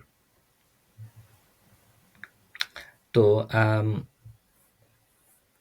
এটা একদমই ঠিক যে বর্তমান রেজিমে যারা আছেন they do not really care about it at all. তাদের কোনো মাথা ব্যথা নাই আসলে ইন রিয়েলিটি ভারতের সাথে হচ্ছে ট্রেড ডেফিসিট, ভারতের সাথে অন্যান্য যে সকল আম, অন্যায্য সম্পর্কের জায়গা, এবং এটা খুব স্বাভাবিক একটা বৃহৎ প্রতিবেশী রাষ্ট্রের সাথে ন্যায্যতার সম্পর্ক মেনটেন করাটা খুব ডিফিকাল্ট। এটা পৃথিবীর যে কোনো দেশেই ডিফিকাল্ট, এবং সেই ডিফিকাল্ট সম্পর্কটা মেনটেন করার জন্য অনেক সময় ছাড় দিতে হয় কূটনৈতিক ভাবে দ্বিপাক্ষিক বিভিন্ন চুক্তিতে। সেগুলোকে হচ্ছে খুব সহজে হয়তো বা নতজানু নীতি হিসেবে অনুদিত করা সম্ভব। এগুলো অনেক বেশি আমি বলবো ট্যাঞ্জিবল প্রশ্ন, ঠিক আছে? কিন্তু রাজনীতিতে আপনার যখন হচ্ছে ইনট্যাঞ্জিবল কিছু জিনিস গুরুত্বপূর্ণ হয়ে ওঠে, যেমন আমরা এই যে যখন ন্যারেটিভের দখল রাখার কথা বলছি, তখন হচ্ছে আপনাকে নিজের মূলনীতি, নিজের আম, রাষ্ট্রীয় নীতিমালা, এই জিনিসগুলোকে আহ, বিশ্বাস করা এবং এই অনুসারে কাজ করতে পারাটা জরুরি, যেটা আওয়ামী লীগ কমপ্লিটলি ব্যর্থ হয়েছে, অন্ততপক্ষে আসামের ক্ষেত্রে, সিএ এর ক্ষেত্রে, তারপরে এই যে আরেকটা যেটা ছিল ইনিশিয়াল এনআরসি, সেগুলোর ক্ষেত্রে, এবং এমনকি রোহিঙ্গা রিপ্যাট্রিয়েশনের ক্ষেত্রেও। এই যে কাজটা আওয়ামী লীগ ব্যর্থ হয়েছে, এটার মানে এই না যে এইটা আওয়ামী লীগের যে স্বার্থ বিসর্জন দেওয়ার প্রবণতা, সেটাকে বর্তমান গভর্নমেন্টের স্বার্থ বিসর্জন দেওয়ার প্রবণতার সাথে ইকুয়েট করে। এরা একেবারেই আনপ্যারালাল। এদের সাথে আর কারো কোনো রকমের তুলনা করা সম্ভব না, তা সে আওয়ামী লীগ হোক আর বিএনপি হোক। কারণ প্রথমত এদের কোনো স্টেক নাই দেশের মানুষের প্রতি। সাধারণ জনতা, আমজনতা কি ভাবলো না ভাবলো এরা থোড়াই কেয়ার করে। তার কারণ হচ্ছে প্রত্যেকটা মানুষ এসব জায়গায় যারা বসে আসে তারা পিরামিডের সেই জায়গার মানুষগুলো, যাদের আসলে কোনো দুশ্চিন্তা না করলেও চলে। এবং এরা ইভেন হচ্ছে বাংলাদেশের ভেতরে হচ্ছে যে কোনো ব্যবসায়িক এম্পায়ার চালায়, যেখানে হচ্ছে তাদেরকে অন্তত ব্যবসা টিকানোর স্বার্থ হলেও বাংলাদেশের মানুষকে বা সাধারণ মানুষকে গুনতে হবে, সেই ধরনের মানুষজন এরা না। এদের এন্টায়ার ইকোনমিটা চলে হচ্ছে গ্লোবালিস্টদের দ্বারা। সুতরাং বাংলাদেশের সাধারণ মানুষকে, বাংলাদেশের রাজনৈতিক চিন্তা ভাবনা করে এই ধরনের মানুষজনকে, বা করে না এই ধরনের মানুষজনকে, এদের কাউকেই গোনার মতন প্রয়োজনীয়তা এদের নাই। সুতরাং এরা যেই পরিমাণ রুথলেস হতে পারে, এরা যেই পরিমাণ ভয়ঙ্কর হয়ে উঠতে পারে স্বার্থ বিসর্জন দেওয়ার গেমে, সেটা সর্বোচ্চ চেষ্টা করেও বিএনপি বা আওয়ামী লীগের পক্ষে হওয়া সম্ভব না। তো আপনি যেটা বললেন আর কি, যে এদের চেষ্টা থাকবে ন্যারেটিভের দখল রেখে যতদিন পর্যন্ত নিজেদের আন্ডার দ্য টেবিল ডিলগুলো হচ্ছে সফল করে নেওয়া সম্ভব হয়। সুতরাং ওইটার জন্য ভারতের সাথে অসমতাকে তারা ব্যবহার করবে। কিন্তু when it comes to any tangible outcome, যেখানে সত্যিকার অর্থেই কোনো দেশবিরোধী বা স্বার্থবিরোধী চুক্তি হয়েছে কিনা সেটাকে খুঁজে বের করার মাধ্যমে সেটাকে রেকটিফাই করবার চেষ্টা করা, এই এফোর্ট দেওয়ার মতন সময়, আগ্রহ, সুযোগ কিছু এদের নেই। সুতরাং ওই ব্যাপারে কাজ হবে না, একটু মোটামুটি নিশ্চিত থাকেন। বরং অন টপ হচ্ছে তার থেকেও বড় হচ্ছে স্বার্থ বিসর্জন দেওয়ার প্রস্তুতি এবং হচ্ছে আগ্রহ তাদের ভেতরে যে আছে, সেটা নিয়ে তো আমরা প্রথমেই আলাপ করলাম। আচ্ছা, তাহলে আজকের মতো আমাদের আলাপ শেষ করতে হচ্ছে, হ্যাঁ, কারণ thank you very much Shovan. আমাদের এখানে আমার অনেক রাত হয়ে গেছে। তো হ্যাঁ, এটা এটা খুব ইন্টারেস্টিং একটা আলাপ হয়েছে। আই রিয়েলি এনজয়েড থরলি, এবং অনেক ধরনের টপিক এসছে যেগুলো সবই প্রাসঙ্গিক, হ্যাঁ, কিন্তু আবার সবাই সমান গুরুত্ব দিয়ে আলাপ করছে না। তো হুম, আমাদের এখানে মোটামুটি মনে হয় যে বেশ সবগুলো আলাপই কম বেশি গুরুত্ব দিয়ে এসছে। হুম। রিয়েলি এনজয়েড দ্য টক সোফার। হ্যাঁ, আমাদের এখানে আপনি যতবারই আসছেন আমরা সবাই এনজয় করছি, এবং আমাদের দর্শকরা আশা করি অনেক এনজয় করছেন। তো পরবর্তীতে আমরা দেশবন্ধুকে নিয়ে যখন আলাপ করব, আমি অবশ্যই চাইবো আপনি আমাদের সাথে জয়েন করবেন। তো আমরা এটা নিয়ে আপনার সাথে আলাপ করব। পার্সোনালি আলাপ করবো কবে করা যাচ্ছে।